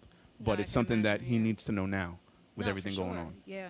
Because even, like, I don't have any kids, but growing up, my mom she gave me the, what is it called? Stranger danger type talk. I fucking bawled. Because, like, I didn't take it serious right away because she had caught me talking to strangers. So that's when she decided to, like, have that talk. And the whole, like, explaining what pedophiles are. So, as a young girl, I should know that. I don't even know how old. Maybe, like, I had to be, like, maybe 8 years old when I had this talk. And then I don't know when it started, but she always made sure that she made it known. Growing up, we're a little sheltered because we did, just minorities, just Spanish, just black people around us. But she made sure, like, okay, when you go out into the world, this is how you need to talk. What happened? Oh, yeah, go ahead. This is how you need to talk. This is, how you speak in the household. You can't speak out. Oh, you're getting hot? Yeah. Oh, it's all good. Ugh. The Hulk out. The Hulk is going all sweaty. Ew. Oh my god, I smell when I get the green ones. Jesus. Oh, you saw me this cologne. It's fine. Oh, good. All right. Yeah, I got you. Yeah, I read somewhere if you can smell yourself, everybody else can definitely smell you. I heard somewhere. Should we take a break? Okay, we're going to talk about that. So, yeah, if you smell yourself, then that means everybody else can smell you. And Public service announcement. I just don't understand how people can walk around smelling and not smell themselves. Like, do you think it's like they're congested their entire lives? Do you think that's what it is? Oh my god, are we going there? We're Could be. Or they don't think it's an issue, or they don't think that smell is whatever. Or This is going to be our waterfalls, since I already played waterfalls. We're This is us changing the subject. Yeah. I got hot and now I'm cooling down, thank God, and I hope they got an AC over there. I hate sweating. I know, yeah, it's... I can't stand being hot. I'd rather be cold My than hot. apartment gets fucking hot as shit. I'd rather be cold than hot. Same. Without a Didn't doubt. we have this discussion in the group chat too? We did. Yeah. So yeah, that was primarily my week. Just a whole bunch of like mixed feelings, mixed emotions. I felt very vulnerable. You know, I was depressed at a point. I wasn't eating. I just kind of focused on, I got lost watching Netflix and just watching other stuff, just entertaining myself, just getting zombied out. You know, some music came out that lifted my spirits, which I appreciate. But for the most part, yeah, man, it was a sad time, man. Just being a person of color in this country right now is depressing. Yeah, it is. You know, men and women. Like, it's just tough for all of us right now. We don't know what to believe. We don't know who to trust. We don't know if we're going to, go outside in a protest and just get shot at for no reason. We don't know if we're just going to be doing regular shit, get pulled over and shot at for no reason. Yeah. We don't know how everybody's feeling. I don't know I can't check the temperature of every cop I run into. I don't know if they're feeling mad about something and they're going to take it out on me just because it's the color of my skin. Like, I don't have any privilege in this fucking country. I really don't. No. Like, that's just how it is. And the fact that there's still white people that don't see that, especially white people that deal in the same genre of music that we deal with, and we show them love, and they say they show us love, but they're still posting dumb shit like that. Like, it's getting to me. And I know I shouldn't care. I really shouldn't care. And I'm not even going to comment on this guy about it, but it was just really irresponsible of him to do. And I'm going to move past it. I'm going to be the bigger person. I know I wilded out before. I'm going to be the bigger person, but part of me really just wants to, like, just give a big fuck you to all of them that still feel this way. Yeah. Like, stop defending people like that. Stop defending that shit. Like, if you're really a part of this culture, you have to understand all the bullshit we're going through and how we're feeling about what's going on. It's not fair for us. You have the opportunity, the privilege to make this music off an art form that you had nothing to do with, and that probably your ancestors helped create from their negative shit. And here you are saying that you care, but you want to go and say shit like that. It's just very irresponsible. And if there was a hip-hop pass, I would have fucking revoked it from you already. Like, I don't even know what else to say, man. Like, this is I knew coming here was going to be a tough episode. I had topics written down, but at the end of the day, I don't really know how to convey them fully without getting mad and just going all over the place. Well, I think that's what we needed. Is we didn't, for something like this, where we're trying to break a structure down that hasn't been so pleasant to our kind and people of color. Like, I think it's okay not to have structure with this one. I think we did pretty good, though. Yeah, we didn't. Yeah, like, there was some stuff that I want to get into more, but I think we vented enough. Yeah, we did technically just get into BO just now. Yeah, I was trying to. That's fine. But it's like, it's like but on the serious tip, it's like, something that doesn't go away, though. It doesn't go away. It doesn't. It's like I've been holding Just back like tears like all week, man. Like, I've been Yeah. holding back tears, and I almost just let them flow crazily when I had to talk to my kid about this shit. But it's like, if it's not that, then it's dealing with racist Latinos. If it's not that, it's dealing with these misinformed white people. If it's not that, it's dealing with straight up racist white people. And it's just a lot right now, man. So you got to understand, like, for all the Latins, all the blacks, all the minorities that are going through this shit, we're stressed out, man. We're on edge. Yeah. We feel like we can't trust anybody that isn't us, that doesn't rep us, that hasn't been through what we've been through. And y'all got to be there for us. if you haven't felt any type of discrimination in your life, you gotta be there for us right now. This is a fight that we need your help in. If you swear you're not racist, if you want to go on that shit, oh, I have black friends like that, start acting like it, man. Start being down for your fellow man. Yeah. We're all in this together. Stop acting like... You can't be cool at venues and then now all of a sudden want to be quiet or and put now up exactly. Don't be like, silent, man. neutral posts. No. Don't be neutral. Don't be silent. I don't care if you got a friend or a family member that's a cop. I don't care. It has nothing. It really, I mean, while it does have something to do with it, it doesn't at the same time. Because regardless of how I have racist family members, but I didn't grow up that way. I wasn't taught that way. Yeah. I barely even talk to them to this day. So it doesn't even matter who you're related to or who you know. It's just about how you feel as a person, as a human being, and it at the end of the day, it shouldn't be on skin color or, you know, as our old friend features. It shouldn't be based on that. It should be based on the fact that these are humans, regardless.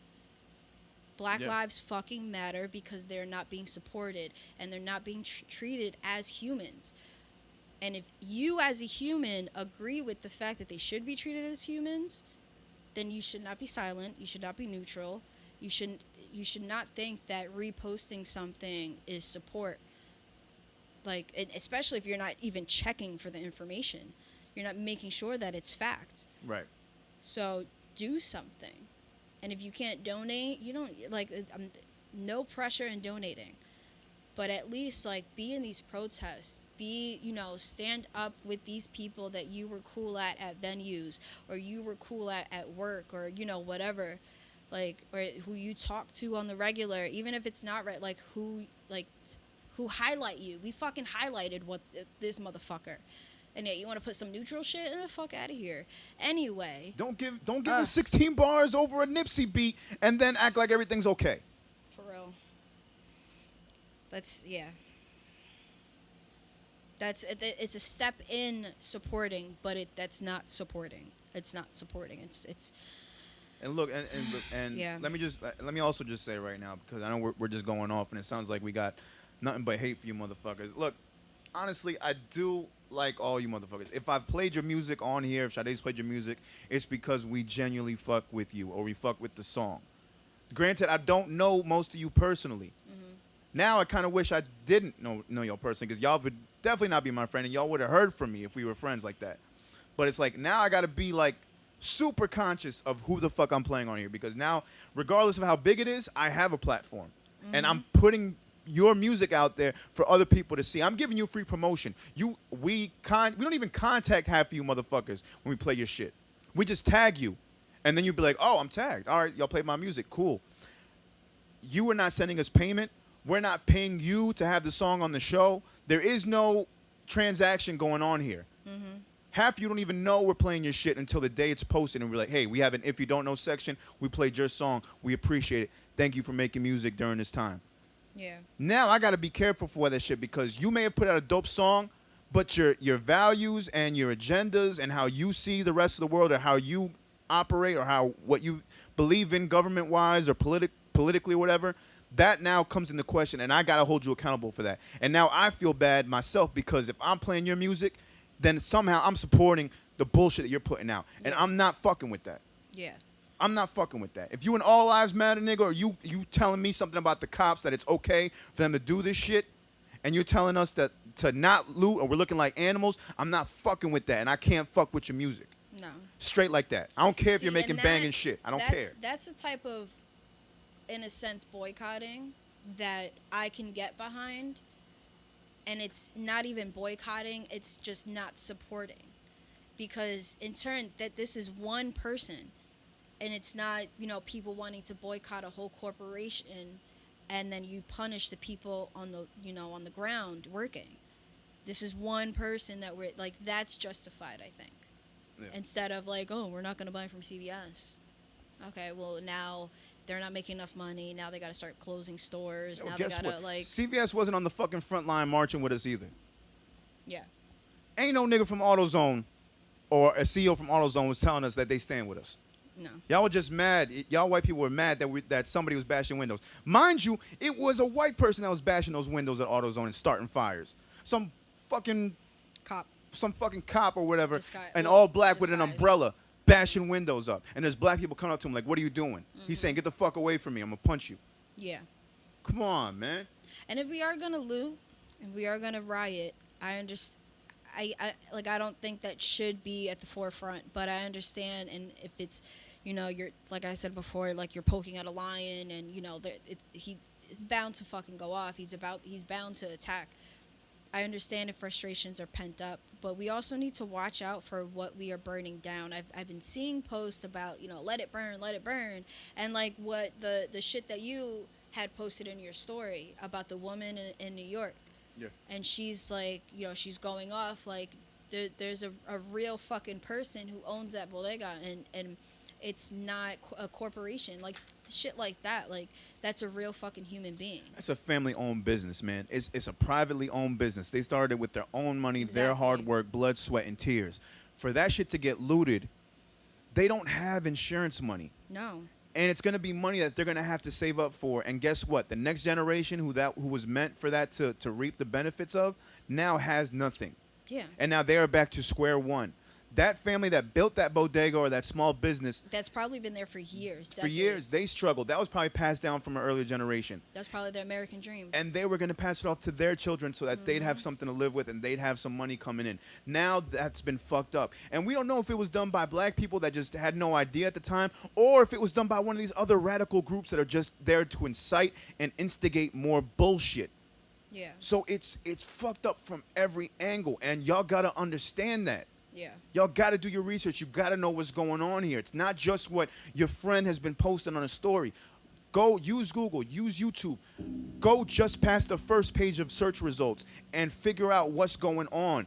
Check to see who's posting this shit and check the validity of their shit. There's a lot of fucking posts on Facebook that are coming from these websites that are not reputable, that have no fucking validity. It's just one random person who made a post that could just put whatever and make the header and shit look like it came from the New York Times. But if you check the actual address, it does not say New York Times. It says some other shit. And now you just got fooled, and your dumbass just spread it to everybody. Now all the people on your timeline believe that shit. Yeah. Like this, it just keeps spiraling out of control, and it's a snowball effect. It's going to get bigger and bigger until we don't know what the fuck is real and what isn't. I'm being sent a picture of Joe Biden supposedly hand in hand on a float with the Grand Wizard of the KKK.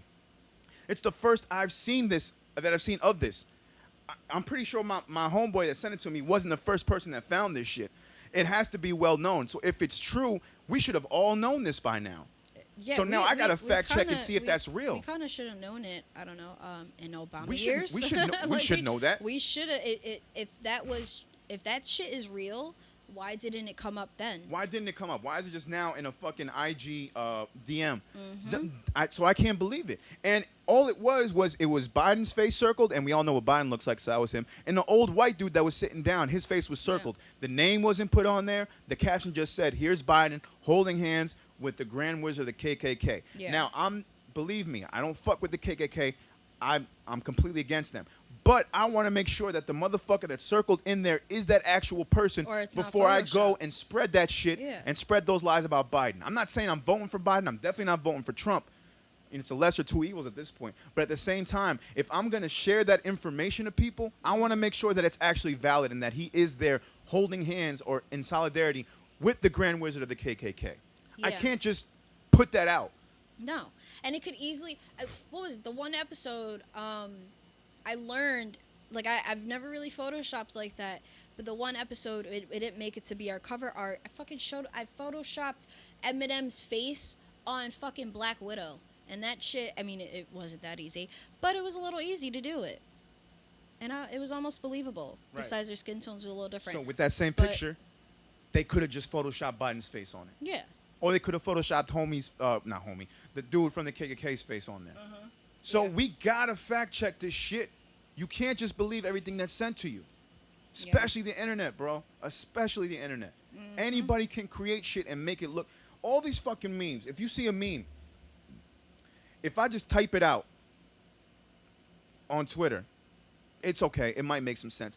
But it's like if it looks good, if the text looks good and it's on a nice background, people are more inclined to share it, regardless of what it says. As long as it has some type of bar in there that makes like, ooh, that sounds dope, I'll put that. Then you motherfuckers will post it. But y'all won't post some true shit that's on a plain background because it don't look cool enough for you to share. Yeah. Like, that's the shit that bothers me. If it looks nice and it comes from a reputable looking website, you'll share it and you'll consider it gospel, and it's got to be 100% true. Not knowing that you should have fact checked and then come to find out that information was wrong. And you shared it, and now the people that you shared it to now have a negative image of that person, which could cost votes, which could lead, which could turn this shit around and could be the deciding factor in things. It might not be, but it could be. Yeah. And it can sway opinions so easily. So we really got to be careful with the power that we have of that reshare button and that repost button. Because people are so quick to look at just surface and not in depth. And not do it. And it's just, I think that's what this episode is about today, the misinformation. It's not, yes, it's about Black Lives Matter, but it's also more importantly about sharing the correct information while this is going on. Especially us. We got a platform. We got to be sure. We got to take responsibility to prove, to show that the shit that we're talking about is actually happening. Yeah. And if it's not, we're going to question it. If we're not 100% sure about something, we're going to let you know, like, hey, this is what's being said. Don't take it as fact. And Sade and I are not experts, okay? We haven't been to a protest yet, okay? We've been speaking out as best as we can right now. We're going to be protesting. We're going to be marching. We damn sure as hell ain't going to be looting. We're not going to be doing none of that shit. No. But I can see us being the ones that stop it from happening if we see some bullshit. Oh, 1,000%. Point is, man, if you get in this information, please make sure that it is 100% factual. Because if you got a voice out in these streets and you pushing this shit, you got to take responsibility for what you're doing. We got to be smart about that. And that's not to anyone in direct. That's to everybody. All of my friends, my family, everybody listening to this right now. If you're going to share some shit, fact check the motherfucker. Fact check it. Unless it's a straight up video where you are seeing someone getting abused by police and there's no way to cover that shit up and there's no way to say, oh, well, maybe he did this. Nah. If that's what it is, that's what it is. But this other shit, these so-called facts, these statistics, please make sure that they are correct. Make sure that the place that's actually, the source that's providing this is an actual reputable source.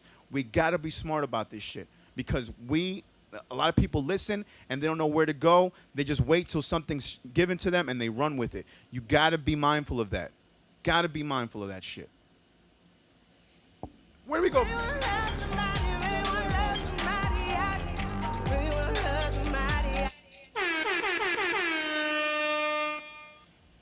This is supposed to be a peaceful episode, man. This really was supposed to be. Oh, I didn't intend for it to be peaceful. Okay, well, I guess I thought I did.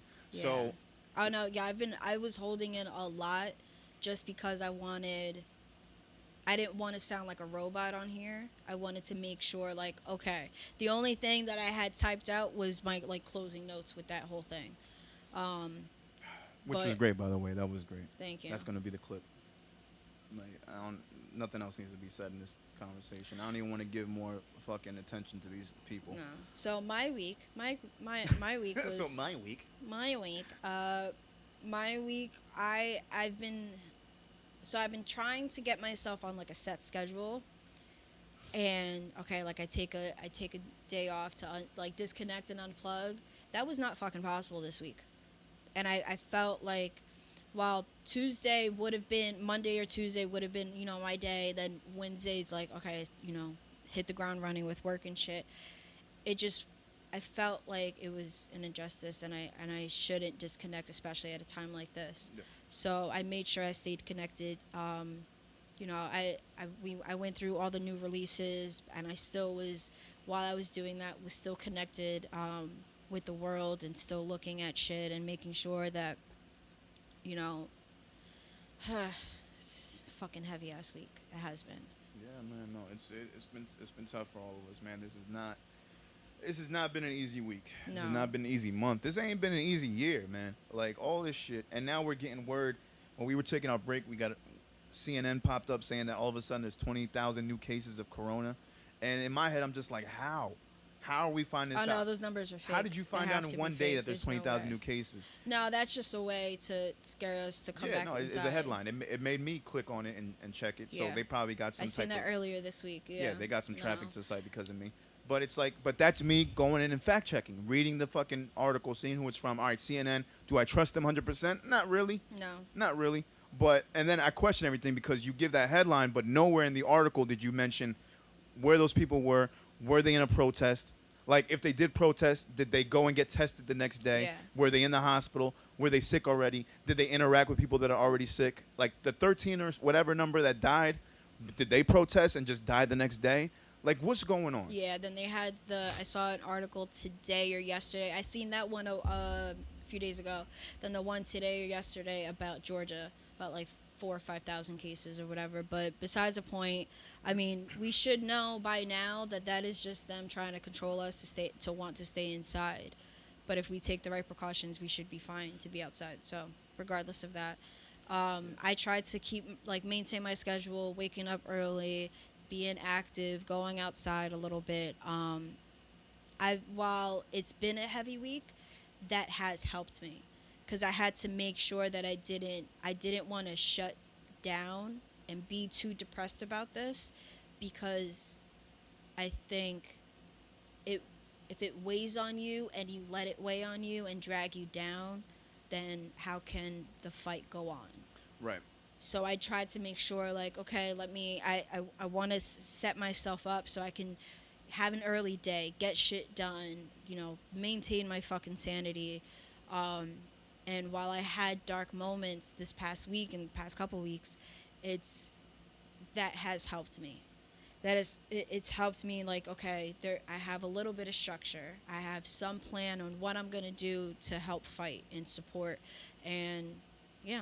And then I did the whole Netflix drowning, and the new music that's been out we'll go over in a bit. And, yeah.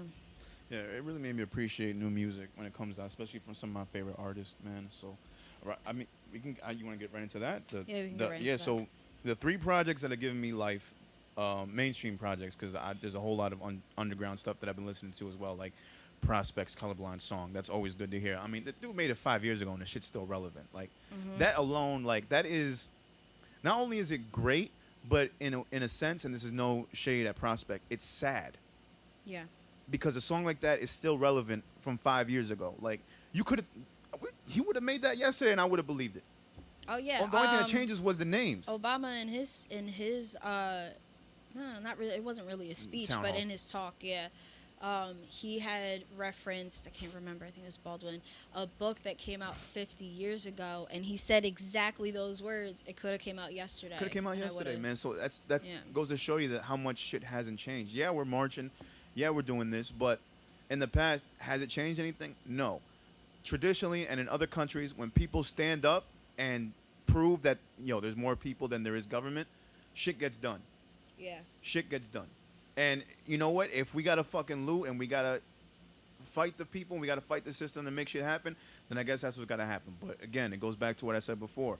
Are we ready for that to happen? No. So we'll see. But like I was mentioning before, the music, man, I appreciate, Freddie Gibbs and Alchemist came out with a project. Alfredo fucking gave me life. Then Joel Ortiz and Crooked Eye, 2/4 of the Slaughter, dropped the project Hard. It's called Hard, Hard.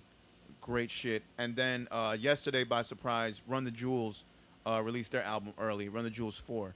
And man, just on the ride here, just the beats, the anger in Killer Mike's voice, who just a few days ago was who had that great speech, him and T.I. in Atlanta, is, that's the people, that's the type of music you want to hear. Those are the leaders that I want. Like Killer Mike, I have seen for the past 5 years, because I didn't know much about him. I knew about him in Outkast, but I didn't know how much he was for the people, and in the past 5 years, I've seen him grow, and just his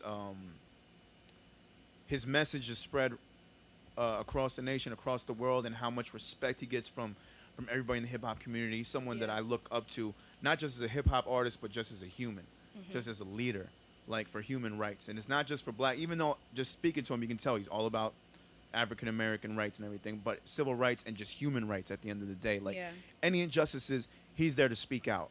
And he's all about, and don't take this the wrong way, but when he says kill your masters, there's a message behind that. No, for sure. And he's trying to tell people, like, look, we got to be ready to mobilize. We got to be ready to act. We got to be able to plan. And we got to be ready for this shit to go down. He's been telling y'all. He's been giving us the blueprint.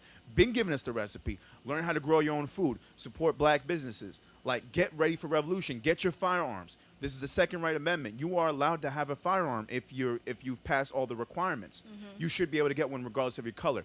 Be ready because shit might get real soon, and we got to be prepared for whatever comes our way. And he's been preaching that, and motherfuckers are now just starting to catch on. It's a shame, but he's one of the people out there that are really doing this, along with T.I., and along with everybody else that stands up for them. So you got to give these dudes credit. So when he puts out music, you better sure as hell support that shit. Yeah. Straight up, because these are the people that you want to speak for you, that you want to tell you what's real and what's not.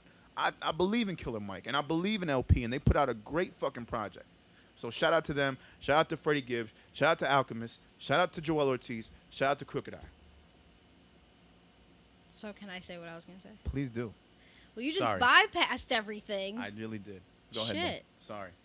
All right. Well, I'm mad. I understand that, but I had a lot to say about. Please Joel. don't. Please go back. Please go back. Okay. So so Freddie Gibbs. So you started with that Freddie Gibbs and Yeah. Alchemist. Are you gonna judge me if I? I'm just No, gonna not say. at all. I'm just Go gonna ahead. say it. Alchemist for the fucking culture. Just putting it. Hell out there. yeah. Alchemist. Yo, for the gunshot or fucking siren culture. for that. There we go. Yeah, Alchemist. Yeah, just it's so fucking amazing. Your hip hop card is revoked. Revoked. How dare you? We're back. I fucked up really bad. I'm gonna edit that part out. So, shout out to Freddie Gibbs and Alchemist for a hell of an album. Alchemist is definitely producer of the year right now for 2020, man. Like, this dude has put that's out funny. not just this project. He put out the project with Conway, Lulu. He put out the project with Boldy James, The Price Yeah. of Tea in China. Like, and I think just regular, just like one-offs with other people. But man, has this guy been doing, and West Side Gun as well. Yeah. And I think, I believe with Benny, I don't know about this year. I don't think Benny's dropped anything this year produced by Alchemist. I could be wrong. But just all for that shit that I mentioned, Alchemist definitely has taken producer of the year so far. Oh, for Without sure. a doubt, man. Just the samples he uses, the way he chops them up, his drums. There's a record in here on, I think it's something to rap about, where it just has a weird sound in the beat. And Yeah. when I first heard it, I thought I my felt like it speakers was are broken. Yeah, me too. Yeah, I figured it was tailored to Tyler, Yeah. which I fucking loved. So as soon as I don't like looking at track lists, because I feel like, I'm gonna hone in at one song and it's gonna be impossible to fucking skip, because I try not to skip any.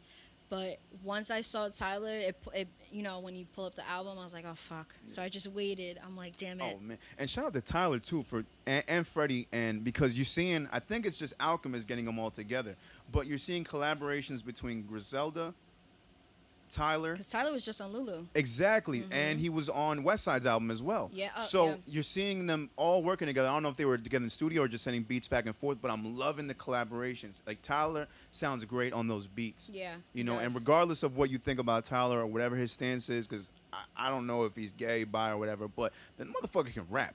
Yeah, He can regardless, fucking yeah. rap, and hearing him on beats like this, and hearing him collab with artists like this is just a nice breath of fresh air, yeah, man. and I've spoke about this before.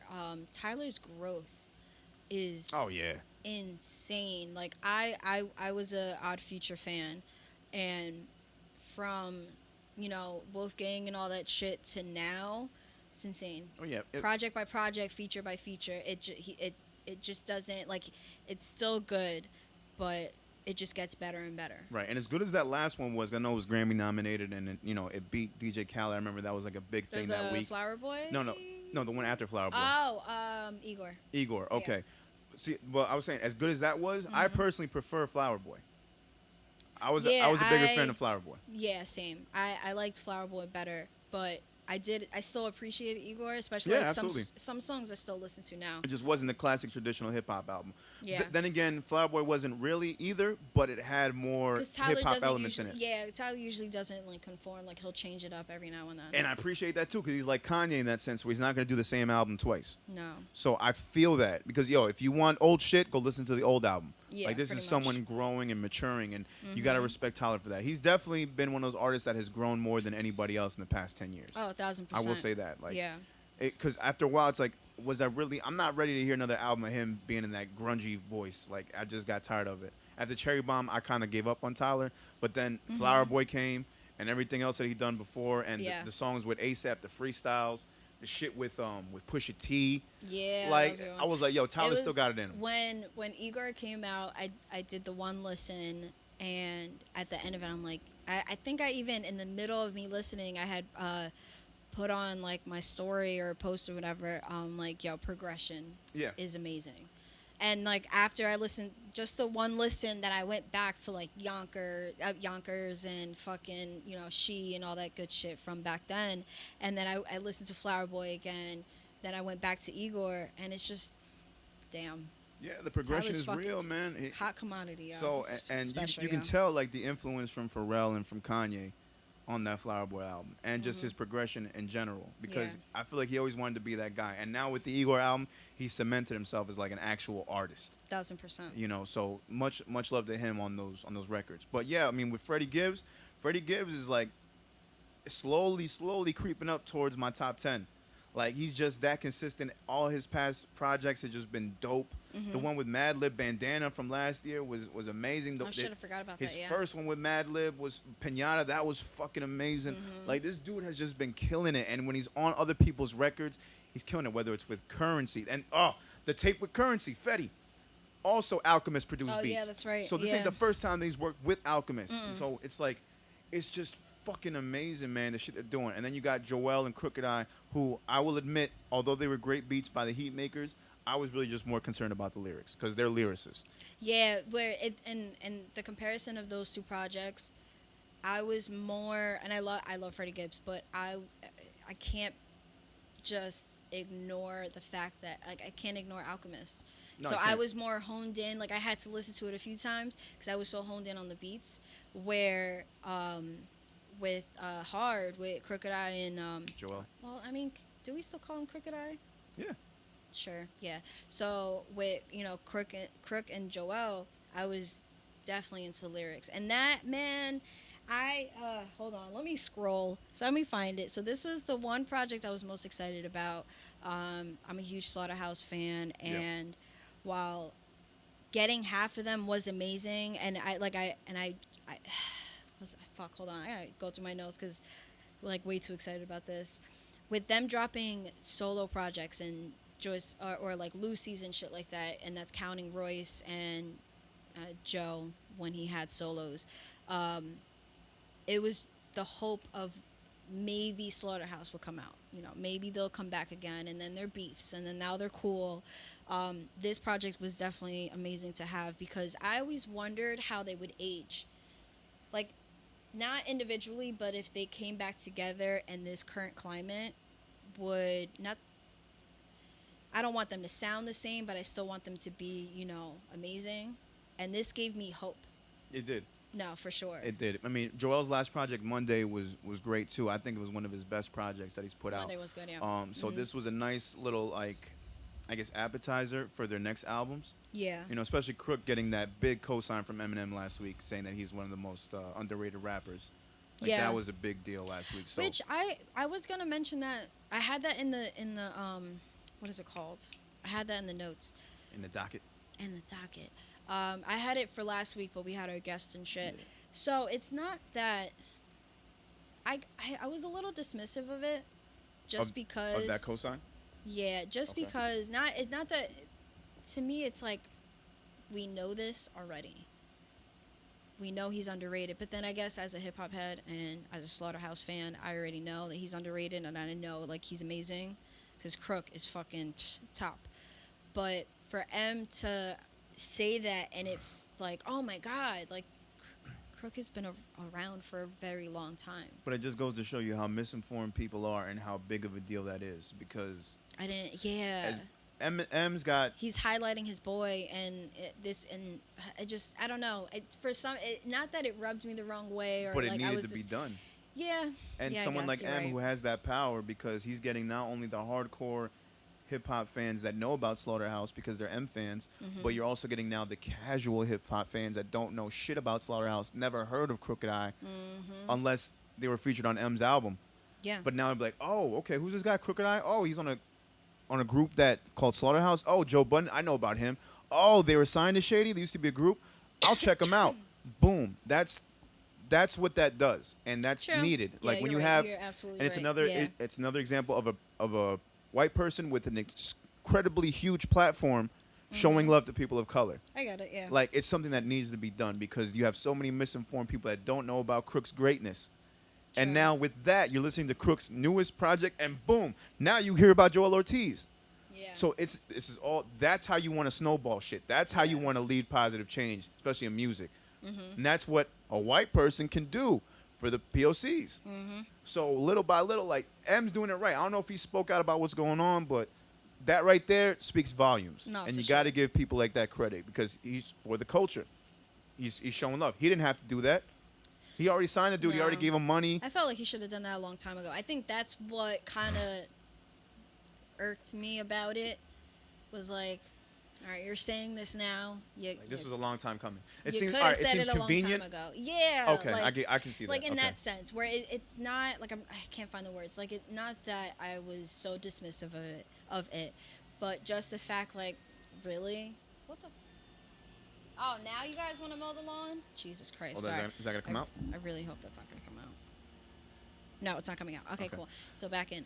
No, it's just it was a long time coming, but it seems it, and I'm hoping I don't want to get my hopes up, but it does seem that we might get a Slaughterhouse project. Oh, Slaughterhouse, what, reunion album? Maybe. I mean, I don't know. The only person that seems against it is Joe. I could see, and just like Crook or Joel said in the album, maybe they'll fucking reunite at Coachella somewhere down the line. And I'll be so mad because I can see that happening. You skipped an episode. That's right. I think you skipped an episode. I didn't skip an episode. That was on the tape. No, but forget it. We'll talk about it. Ah. Edit that. Yeah. No, I'm not editing it out. Okay. Oh, by the way, while we're talking, and this is kind of what was going in before, I just seen. Why is it not here? Why? Well, while you look for that, real quick, ahead. one more thing for Joel Ortiz and King Crook. So it's they did like an interview with Complex. I can't find the link right now. They had some good shit to say, and pretty much like Joel was saying, this is a long time coming. Usually, like they'll have their like how me and you will talk and have our conversations. Yeah. That's what they do, but instead they just they brought it, to the booth, and this is Yes. pretty much them talking about them growing up and like the shit that they got to deal with and all that good shit. But in the interview they said that the project is their way of kind of dedicating it to Fred the Godson. I can see that. It definitely was something that and it was beats that I could hear Fred on, the Heat Maker Yeah, stuff. because they had mentioned like pretty much that they had him in mind for it, and well, not that they had him in mind to like be featured or anything, but that his death weighed on them.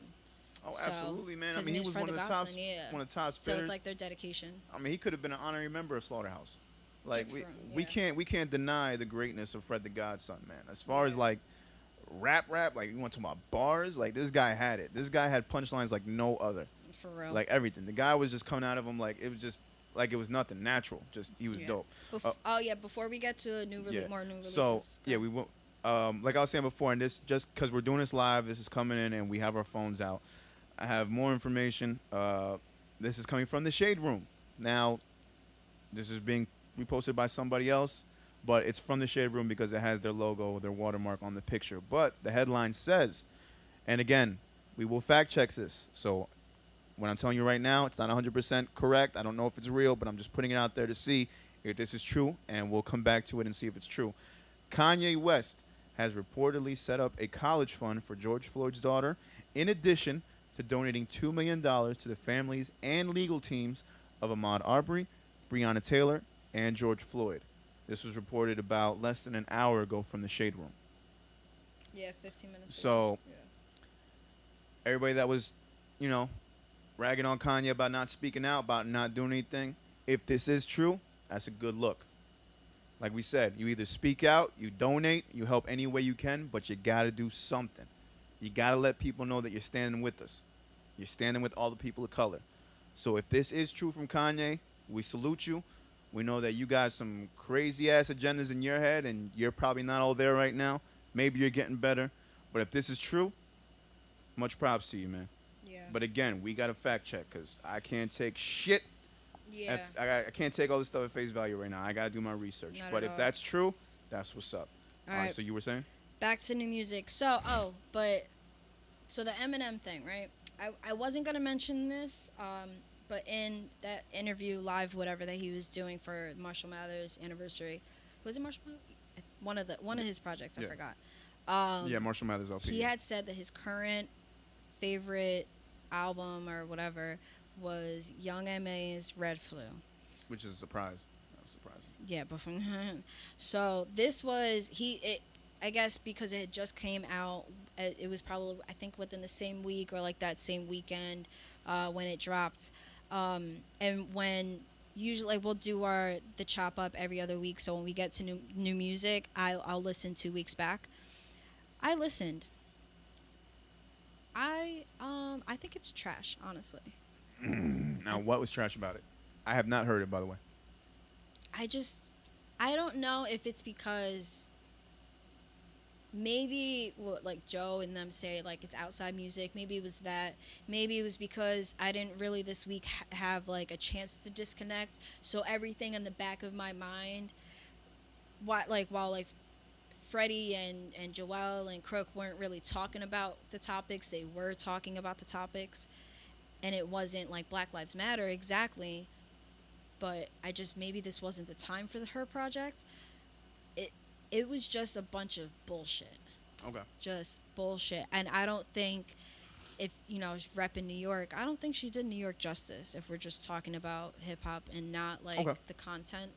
It was just, I don't know. That shit was just fucking trash. It was just trash. All right, now I got to listen to it and just give it a chance. You fucking bitches. I might okay, as well cool. I think I'm just over that music, and I think maybe I have to maybe I'll just listen back. I'll take a listen back in a few weeks. Maybe it's just the time I'm listening to it. I think that's what it was. It just didn't, like, it doesn't have to fit in perfectly, but I just didn't want to hear it. Hey, sometimes these cosigns come because they got the same management, same record label.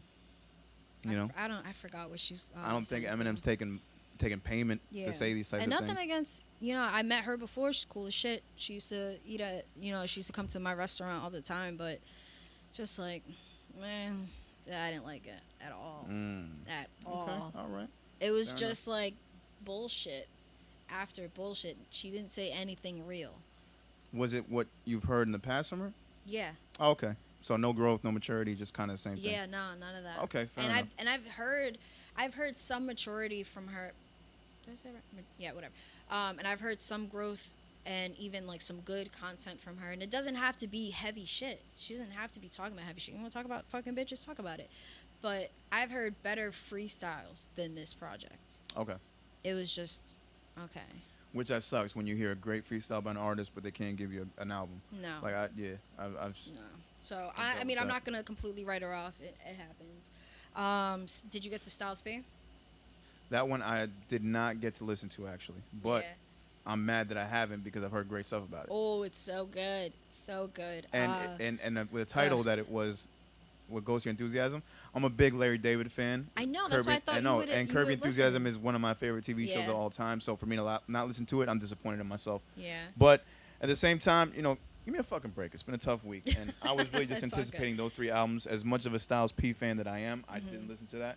And I appreciate Styles for just dropping mad EPs all the time because he's one of the most consistent dudes out there. Oh, anyways. yeah, no. And I think, as much as we talk about projects and albums having to, age well to be a classic, he is a classic himself. Yeah. Because he has aged well throughout the years. Yeah. And it's just, he's been doing it for so long. But it was a good one. And Sheik Luch was on it. He sounded amazing, as always. Was Jada on it? Jada had a skit. Jada had a skit, okay. Yeah, right, it was kind of a skit, kind of not. What was it? Corona Kiss. Let me just double check. I don't have it like right there. Never mind. But yeah, he had like a little part on that, and then the opening skit was funny from It's the Real, which was almost kind of like a Oh. Larry David type of feel for Right. it. It So make it was which would make sense. I can see that. because I was wondering, I'm like, if you're gonna go all out and make that your title, to be, but literally like Styles David, Ghost Year, like, okay, maybe there'll be some references, and there were. It was good. All right, so that's another one I gotta check out. Ghost Enthusiasm, and we already talked about Run the Jewels 4. I think it was great. Beats That are one I have banging. to That listen one to. definitely is mentioning more about what's going on in the current climate. Yeah, and the proceeds Yeah. are going to. Oh, I don't have that one up right now. But they're donating to charity basically. Yeah, they Yeah. are. So that one I recommend probably on the way to Greenhouse. You probably check out. Yeah, I'll Bump listen that a to little it. bit.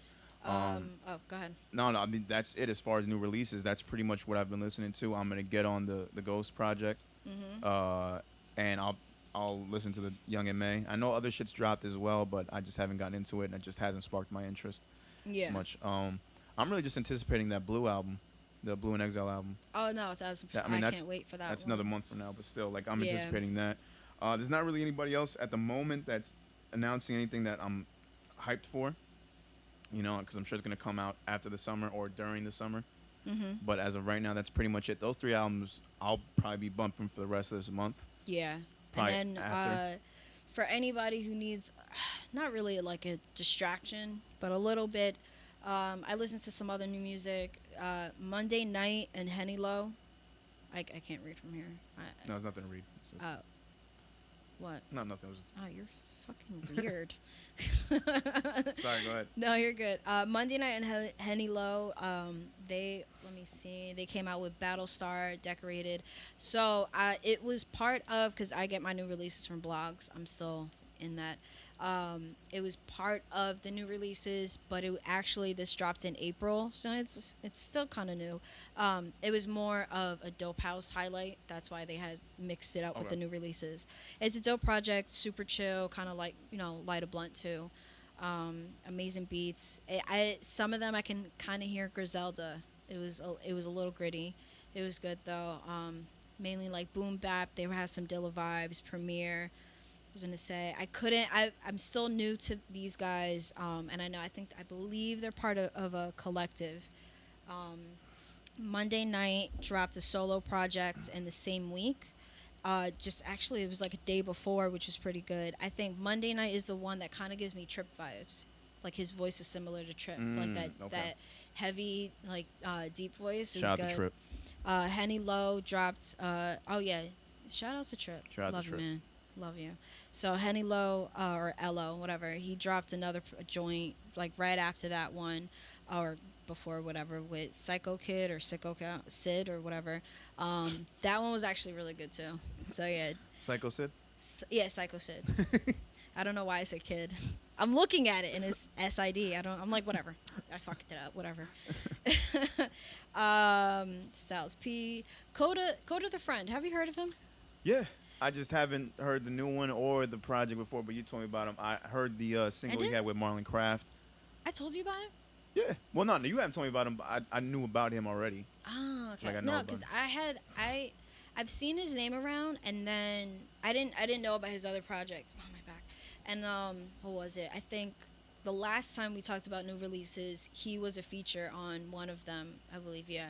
So when I saw this project come out, I found out this is actually his sophomore. Yeah, sophomore. In an interview, he compared the two, like his debut and his sophomore, and he said like this project is a lot, and it is. It's more up tempo, and his main focus for the project was to be like a feel good album, and it's it's full of bops.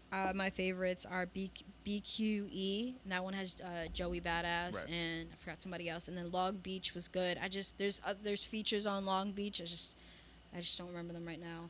I did tell you about somebody I think it was last time we got together, Self Love, but she spells it 7XVE. That's right. Yeah, we were talking about that, yeah. Yeah, it's not Self Love, that's the project, I'm sorry. It's Love the Genius. That project was actually really good. It was one of the ones that I put in my story. It's her sophomore one. My favorite tracks are the Thrill and Finally. I've never seen her name around, and I have to go back to the first album because her shit's pretty good. She does need, I will say, cleaning up, but that's how you know like they're new. Right. Because it's like it's a little bit of the mixing, it's a little bit of maybe like she is still kind of finding herself as an artist. So the talent's there, just needs polishing. Yeah. Okay. But that's expected. Hey, man, that's all of us. Yeah. Not everybody's gonna come out with like a debut project or sophomore project. That's not like, everybody has $1 million engineer at $1 million studio to help your shit sound crazy. Cardi, let me stop. So unnecessary. But Ro fucking James. Oh my god. This project is amazing. So I knew him about since his debut. He was actually I think he was a sleeper on Joe Budden shit. Okay. Most likely Roy, because me and Roy listen to the same music. Yeah. El Dorado, that was his debut. That was a dope project. This one, I always want to say Manic, but it's not. Mantic? Spell Maybe. It's like Manic, but T after the N. Like before, like in between the N and the I. I guess Mantic then. Mantic? Yeah. That's what I figured. Yeah. It's a dope project, smooth R&B, a little eclectic, funky. He's got some passion and soul in there. It's a sexy ass project. There's a sample from Usher, the one that I put in my story. A sample of some I can't remember the name of the song, but that shit was amazing. I think it wasn't Caught Up. It was Caught Up? No, it wasn't Caught Up. It was slower. It was like, fuck, I can't remember. You got it bad? Right. Confessions? No. Damn, drawing a blank. I always draw a fucking Make blank. Me Wanna? No, it was slower. It was once I play it, you'll remember. I just can't. And when I was doing my little review for it, I'm like, I should have looked at it. I figured positions? No, I figured it would come to my mind. Confessions Part 1.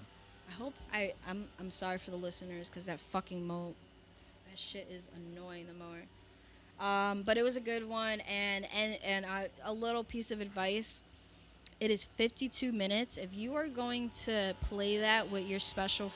hold on. All right, bro, he's right at the window. He scared the shit out of me. I'm like going on the top floor. Oh, shit. Oh, he's up there? His head was literally right next to your air conditioner, bro. Get the fuck out. I swear it's on a ladder. Wait. That shit scared the fuck out of me, yo. I thought you... Oh, my God, bro. These niggas on a ladder. See, this is my shit. They do this at 4... you get to mow your own fucking lawn whenever you want. But I have people who do it. But the fact that it's 4 in the after fucking noon and they never do this on a Thursday. Okay. No wonder it was so loud. I'm like, why does this feel like it's next to us? Yeah. I didn't know he was We're on the there. second floor and this nigga just popped up by the window. I'm like, what are you mowing up here? I'm waiting for him. Is he coming back? I really hope that doesn't. Let me see. It's not. I don't think it's coming up on the audio, but fuck it. So I'm gonna keep going. Yeah, Ro James. So it's 52 minutes. If you're going to play this with your special friend and you're gonna start from the beginning of the project, be prepared to last. It's literally just sex after sex after sex after sex. Just, the entire project, and it's fucking amazing. And you might. Damn, I should have saved the song. If you don't love the person, you're going to have to skip one of those songs because he literally just repeats I love you back to back. And it's nice. But if you try to pipe down but you don't love the person, they might give it mixed signals. So this ain't the date night or like the one night stand type of music. This is like this is your boo. Yeah. This is like your main Fair No, enough. not the entire project. You can I think you can possibly like hit it off like real quick on one night stand. But that one song, I don't know. I don't think, you don't know that it's a Jane Doe and think you want to say I love you to a girl you don't want to see ever. So you might want to skip that one. But I had checked, and I always forget this. I always forget labels lineups. RCA has amazing fucking people. RCA, really? Yeah. Ro James is on RCA. RCA, I think, is... I think Black is on there. I've been so like off the grid with like who's on what team anymore. Yeah, like, I know. 10 years ago, I could have told you everybody on every label. Now I don't know shit. Yeah. Everybody's independent or they have a distribution deal with another label, so they're really with them, but not really with them. I thought for a little, because I was really good with especially watching out for like the main ones. Well, like back then, like Good Music. Back then, it wasn't that long ago. But like Good Music was a big one. That one knew down to the T, and then later on with Dreamville and TDE, those were good. But Reason was the only one I think I probably mixed up, because Reason, I don't know why I thought he was on Dreamville. Maybe because of the collab project, because he was free agent for a little while, and then he signed to TDE. Oh, that's right. Yeah, which actually, wait, what did you just send me? Oh, I sent you the first code. Oh, yeah. But actually, so when we talked about like the Blue and Exile, Yeah. so I know most of us have given up, and I know there's still some that are waiting for it and hoping for it. J. Cole and Kendrick are not gonna make a collab project. I think that's final. But Cause and Reason will be kind of doing that TDE Dreamville joint project. Oh, it's like a value brand Watch the Throne. Yeah, it's gonna be like that. Yeah, because I don't really know much about Kaz. I've heard his albums. I heard him on the Kaz is good. Revenge of the I like Dreamers. him. Right, but he's not Kendrick and he's not No, and Cole. yeah, You know what I mean? So it's like, it's cool we're getting it. And I fucking love Reason. Everything Reason's been doing has been great. Yeah. Like, everything he's been dropping. So at least I'll be looking out for that. And maybe I'll just wind up being more of a Kaz fan afterwards. yeah. That's me being positive about this shit. Cause is Dreamville, and yeah, he's no J. Cole, and Reason is TDE, and he's no Kendrick. So. But this, for some, because Punch was doing a bunch, I believe it was Punch, I don't think it was Top. Punch was doing a bunch of like tweets and shit, like, Yeah. oh, you guys are still waiting, like this is not, like, it's not happening. I'd rather see a But fucking- then I think it was through him, what like is how we found out, like, okay, it's for sure coming out, they're working on it, this is pretty much what we're gonna get, because we're not gonna get J. Cole and Kendrick, which I mean, we'll see if it makes We're gonna sense. I do. mean, personally, I'd rather hear a JID and Reason tape, but maybe JID doesn't connect with Reason as much as Kaz does. I think it's more the newer, maybe, because I forgot when JID signed compared to Less than 5 years ago. no, like, I mean with Cause, like, I forgot who signed first. Oh, okay. It was I feel like in Kaz the was first. same. I feel like it was Cause, right? I feel like JID was like the newest guy. Yeah, because Like- he was like right after. There was like a few people right after him, but not that many. Yeah, that's right. Yeah, because he just made he just make it on Cause, to I think, Dreamers. I believe, if I'm But Kaz was on the second Revenge of the Dreamers, right?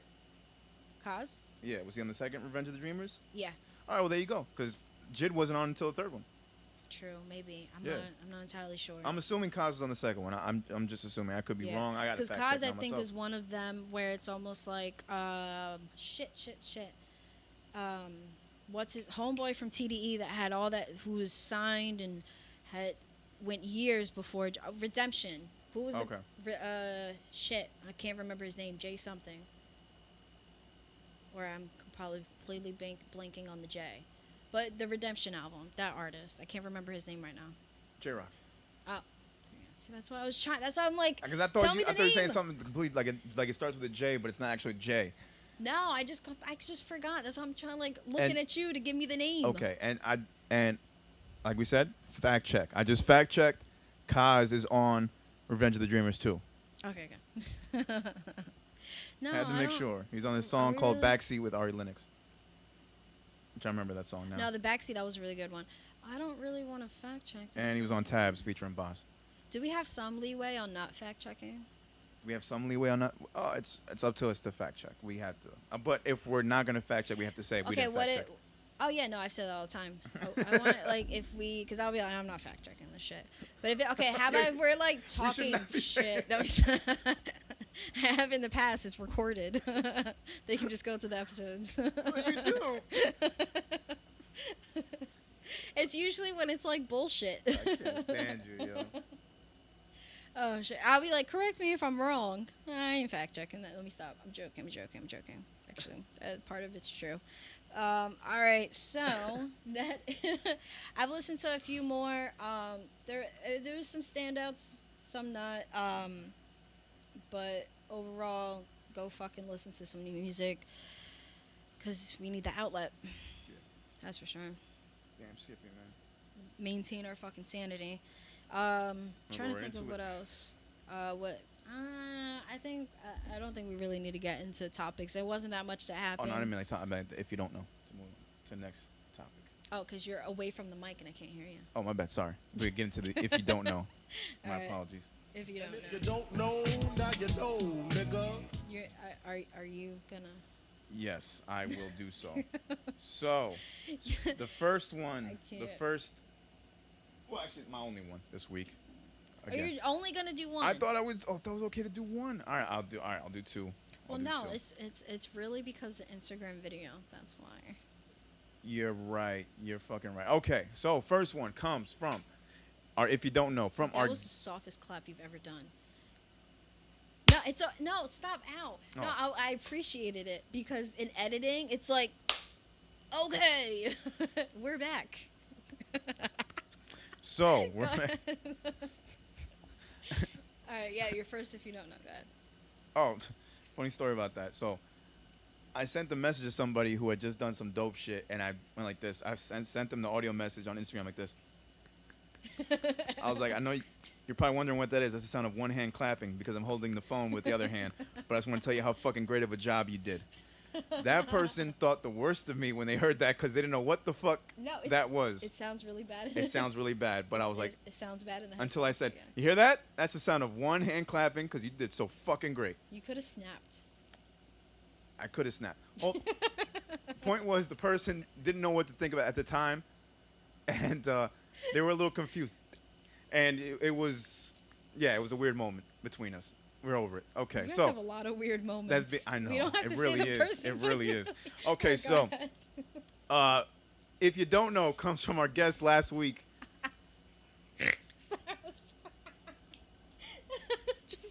Okay, I'm sorry. We're gonna do it again. Okay, now go. Okay, so this week's If You Don't Know, my first one is from last week's guest of our Micro Pennies episode. Mm-hmm. This dude, I've just become a big fan of him ever since I met him at the greenhouse. Yeah. Thank God I didn't throw up on his bow tie, but I was drunk that night, so excuse me. But my man Ron Solemn, right after, didn't even warn us, just dropped it by surprise, dropped a new single on June 1st titled Lazarus. And man, homie came with it. Go ahead, play. Homie brought it. Let me just play it right now for y'all, because this needs to be heard.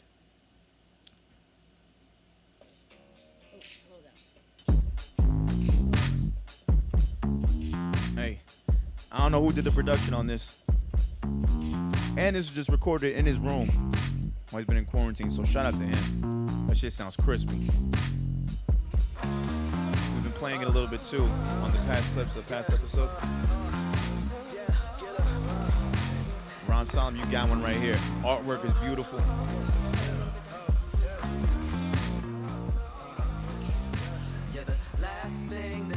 Lock my people in the house. Hey. I know things are pretty rough, but I'll be here just watching out. How's your mental feeling lately? Are you good or freaking out? I've been on the couch just thinking thoughts and also pigging out. It's always feels stress and all these tests, the cycle goes around. And the world is burning around us, how we supposed to hold it down? Hey. It's extra hard to leave the bed, some days get feet up on the ground. But if you think that makes me weak, just think again and watch it out. It's mighty wrong, all the things we lock away inside ourselves instead of speaking out.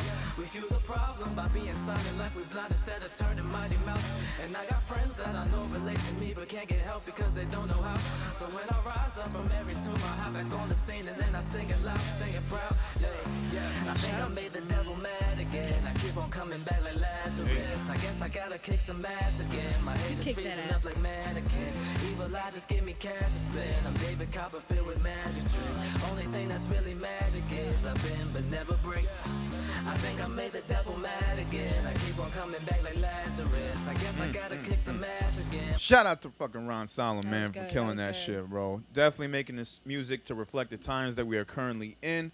And you just got to appreciate, man. You got to give them dudes the flowers while they're still here and just show love, because that's really an artist that cares about the art form, that cares about making positive 1000%, music, yeah. that cares about change, man. So much love to Ron Solemn, our guest last week. He is now part of our If You Don't Know this week. I think this is like second or third time on here. We reviewed The sneaking in. Grudge when it came out. We reviewed Magneto when it came out. And now this.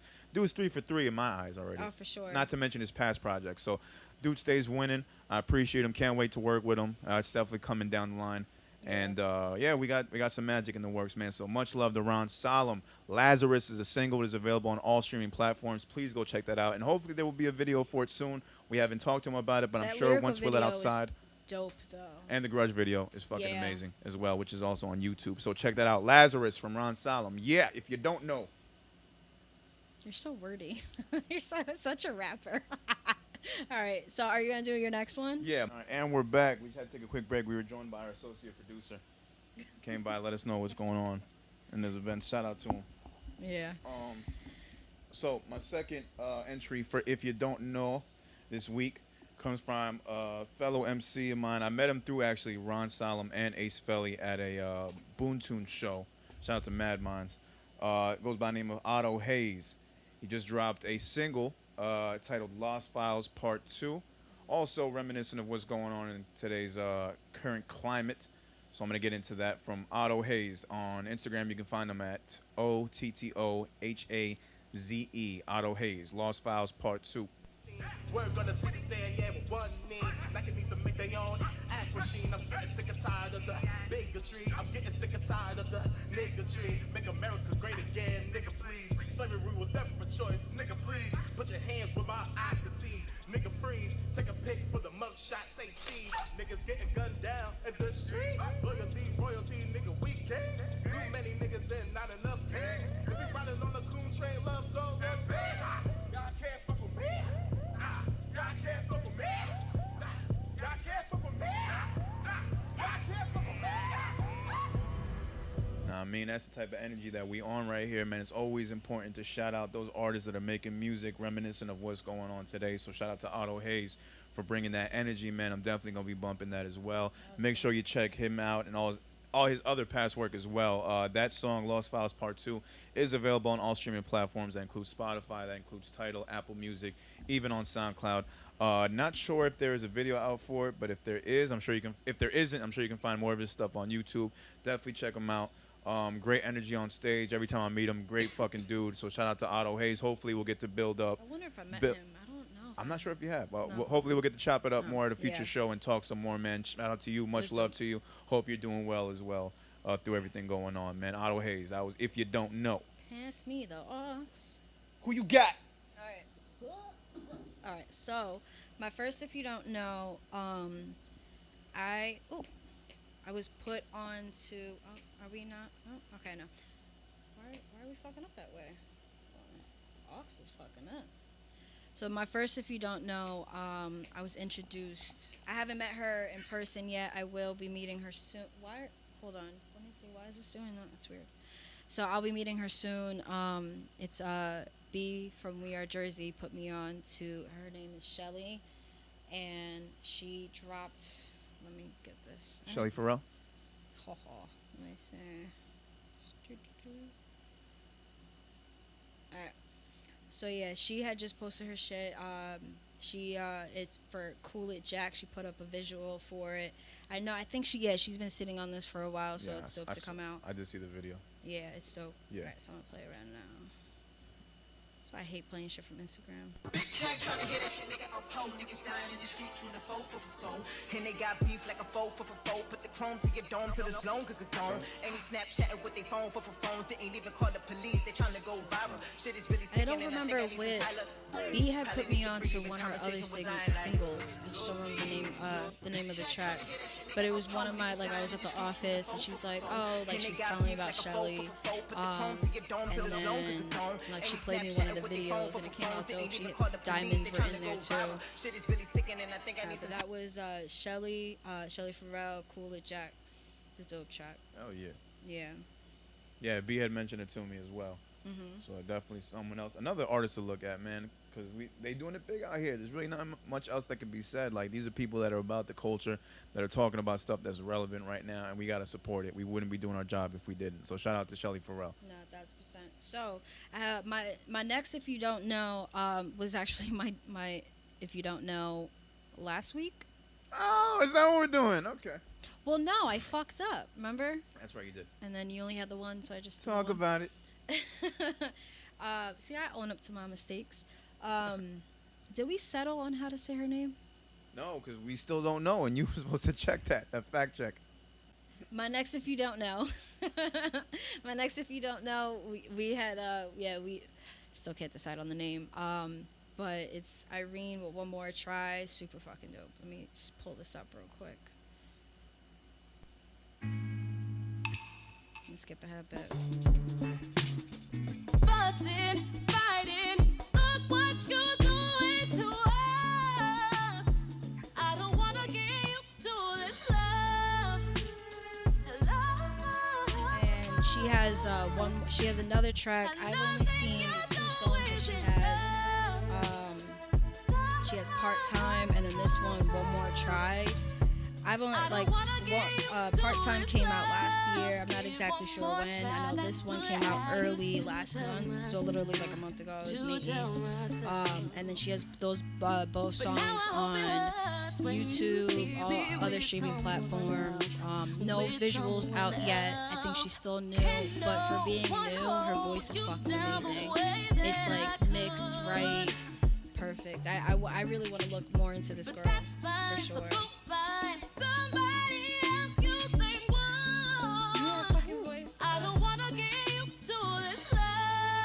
Fire, yeah.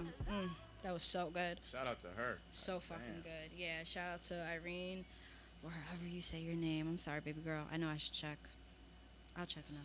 So I know when we opened the episode, we got right into it. Is it still playing? What is it? Hold on. Oh, I feel like it's still playing. No. So I know we got straight into it, but you know I'm gonna double back real quick. So yeah, it is episode 40. Episode 40. And I didn't even notice. I'll do another one. I didn't notice that until you said something, and you were like, "Oh shit, 40 next week." Yeah. I was like, "Damn." That's right. Damn. We're here. 40 Yep, fucking episodes. We are here. Consistently, may I add, like straight, like we took. I think the only breaks we took were for holidays. Yeah, that was it. Like yeah. we didn't do Thanksgiving, and I don't think we did Quarantine Christmas. didn't slow us down. Quarantine didn't slow us down. Audio wasn't amazing, but we still did it. But we still made it happen. We still brought guests on the show. We still had a great fucking time. Yeah, man. No, yeah, I right. think it's been great. And you know what? And pretty soon we're gonna get to our 50, and at that point we're only a little bit away from a full year. Yeah. Yeah, man. I know. We out I here. know somebody had asked you like, "Oh, do we like?" Had asked if we're doing anything for the year. I don't know. I don't know. I don't even know if we can have a best of. Like we don't even have the team or producers to bring up all that past stuff. We'd have to do it ourselves. We'd have to go through all the old episodes. Yeah. And pick out. And that's just a lot of listening that I don't know if we're prepared to do. No. Just doing that compilation of like our bullshitting. That was tough. I give you credit for that because I know that was tough. Bruh, that was tough. That was tough. Cause I got my hard drive. Like I have all the episodes, all the audios, all the videos, whether it was like an actual visual or just the cover art. Like this one's just gonna be cover art. But I was able to like, okay, I went back I just did the quarantine. Right. That was about it. I was like, I'm just gonna do quarantine, not go back too far. But that shit was a little rough. Yeah, there's some gold in the older episodes that we still gotta pull out. Like there's some good stuff in there. Oh yeah, for sure. Yeah, I just don't know how we're going to. Some good insults. Certain editing would have to be done, but we'll see. We'll see. The That should be intern interesting. coming. Yeah. Oh God, that's all we need right now for the culture. Oh Lord, but yeah, like I was saying before, like we got straight to the shit. But I do want to celebrate. We just celebrated our 40, but I do want to give a shout out to our last producer. We didn't really get into it last episode, but thank you again, Nisa, for a dope ass month. And shout out to our now producer, Mr. David Alexander. Mr. My bad. So he gave us a good beat pack yesterday. I went through all of them. This one, Fiddle, is with StraightFire. So we're going to have some collabs. Not some collabs. It's him. It's some beats from just Mr. David Alexander. And then some other ones with just him and StraightFire. Don't forget the Mister. Don't forget the Mister. Yeah. So yeah, thank you again for providing June. Maze. No. Thank you. Oh, well, thank you to Mr. David for providing June's instrumentals, but also thank you to Nisa for providing our instrumentals in May. So no. Okay, yeah, that. But June. have you even started Handmaid's Tale? Sorry. No, because Always I'm fuck up the still in the process of finishing Ozark, You. and I got into Space Force yesterday, which is cool. You're Couple just a laughs in there. clout chaser. Steve Carell is playing Michael Scott on a different level. Yeah, I gotta see that. I was It's- gonna talk shit, be like, "Oh, you clout chaser." Nah, You're only nah, watching they that t- because it's fine. It was talked about in the group chat. I'm like, I'm gonna check it out, and then Yeah. I was laughing. Look, Steve Carell is still funny. Regardless, he's not Michael Scott in this shit, but he's still a Michael Scott-ish character. Like Yeah, he's I not heard, yeah. not the smartest guy in the room, basically. I know Prospect said it was like, the dry humor. It's still kind of there, but Oh, the dry humor is there, but I love dry humor, so I fuck with it. yeah, So, that's what we and Steve are. Carell's good for that. Yeah, for sure. Yeah. I got to check that out. Yeah, Handmade. It was. I won't get too much into it. I didn't even check the Adam Sandler shit, which I still have to. Ooh, uncut. That's right, uncut gems. I gotta get into that. Uncut. Yo, surprisingly, better than I thought it would be. I'll say that much. Yeah. I'll say that much. I could see him being nominated for an award. I'm I not gotta saying an check it out. Oscar. So we'll save that talk for when For you say- all right, when I all right. see it. And then Handmade, all I gotta say is I was a little hesitant on watching it. It is dark, it is heavy. This might have not been the right time to get into it. Not even like more just like the quarantine and how everything is fucking changing. That's when we started it a couple weeks ago. And we just finished it this past week. And it's just scary how easily we can kind of fall into that government. Yeah. It's a little scary because we technically in American history we have been through that already. So yeah, that's all I gotta say about that. And then we'll talk more once you see that, and then once I see Uncut Gems. So for sure. All right. Anything else? I think we. No, this got has through been a crazy everything. episode. For anybody that feels offended with the things that were expressed in here, I just want to say fuck you. Sorry, not sorry. And yeah, if you think that I'm completely wrong, you're more than welcome to reach out to me and talk about it. Yeah. Obviously, I said a lot of stuff out of anger here, but at the same time, I do feel there's some truth to it. I still feel angry about the people who choose to be silent. I mean, that's your prerogative at the end of the day. I'm not going to get on you about it, but at the same time, if you really want to be involved in this shit and you really want to grab and borrow from this culture, I'm not saying I'm the one to do it, but you're going to get checked for it sooner or later. Yeah. So be prepared, because you're either with us or against us. If you're putting some bullshit out, we're going to assume you're against us, and you're going to get that same type of energy back. Oh yeah, for sure. Word. But other than that, I'm straight. I'm just ready to move on, go to the greenhouse, and see some fam. Yeah. I need a drink. All right. So. Should I do the closing? Okay. This has been the Lyrical Fix Pod. You can always catch us on the good old streaming platforms, the DSPs, Apple, AudioMac, Anchor, Spotify, YouTube, and the other podcasts that I can't remember right now, the lesser ones, but they're still important either way. Be sure to rate, like, comment, subscribe, leave us the 5 stars, all that good shit. Keep us hot out in these podcast streets. Find us at IG find us on IG at the Lyrical Fix Pod. Be sure to check the YouTube clips and be sure to check the clips on IG that we'll post on there. Keep showing us love. Y'all doing great. Thank you to everybody that just hits us up randomly and tells us how much they love the show and how it's helped them get through everything going on. We see you, we appreciate you, and we rock with you always. Thank you for doing what you do. We're going to keep continuing what we do. As always, it's been Lyrical Fix Pod, episode 40. 40 40. in this bitch. 40, bitch. Oh, I can't wait to be 48. Oh, we played might Ace have to all have Ace episode. on that one, the 48. Oh, for sure. For this one, I think I like the title. It's a working title. What, what's up? Checkers of Facts. Oh, it's a Okay, that title did not work. checkers. Checkers of Facts. Checkers. Better than just saying fact checkers. Nah. Check the facts, son. You always give me these long ass fucking titles. They can be. But you understand, like I have to keep when I do the cover art. It's like You got alright, you got to size them up. Hollywood, you play this was the most annoying shit because I don't even think I recommended that one. You said it, and I was like, yeah, it sounds good. I did, and I regretted it. Well, That's you why got I'm it. like, whenever Now look I at come up with titles, I'm like, let me keep this shit So kind you of just short. want 2 words. Fact checkers. No, it doesn't have to be. No, it just doesn't have to be Hollywood. You play this ever again. Fact or fiction? Fact or fiction? Ooh, I like that one. Okay, fact or fiction. Fact or fiction. All right, guys. My name is Sade. My name is Kid Pro. And yeah, it's episode 40. Stay Peace, safe. peace. Wash your hands. Watch your ass. Peace.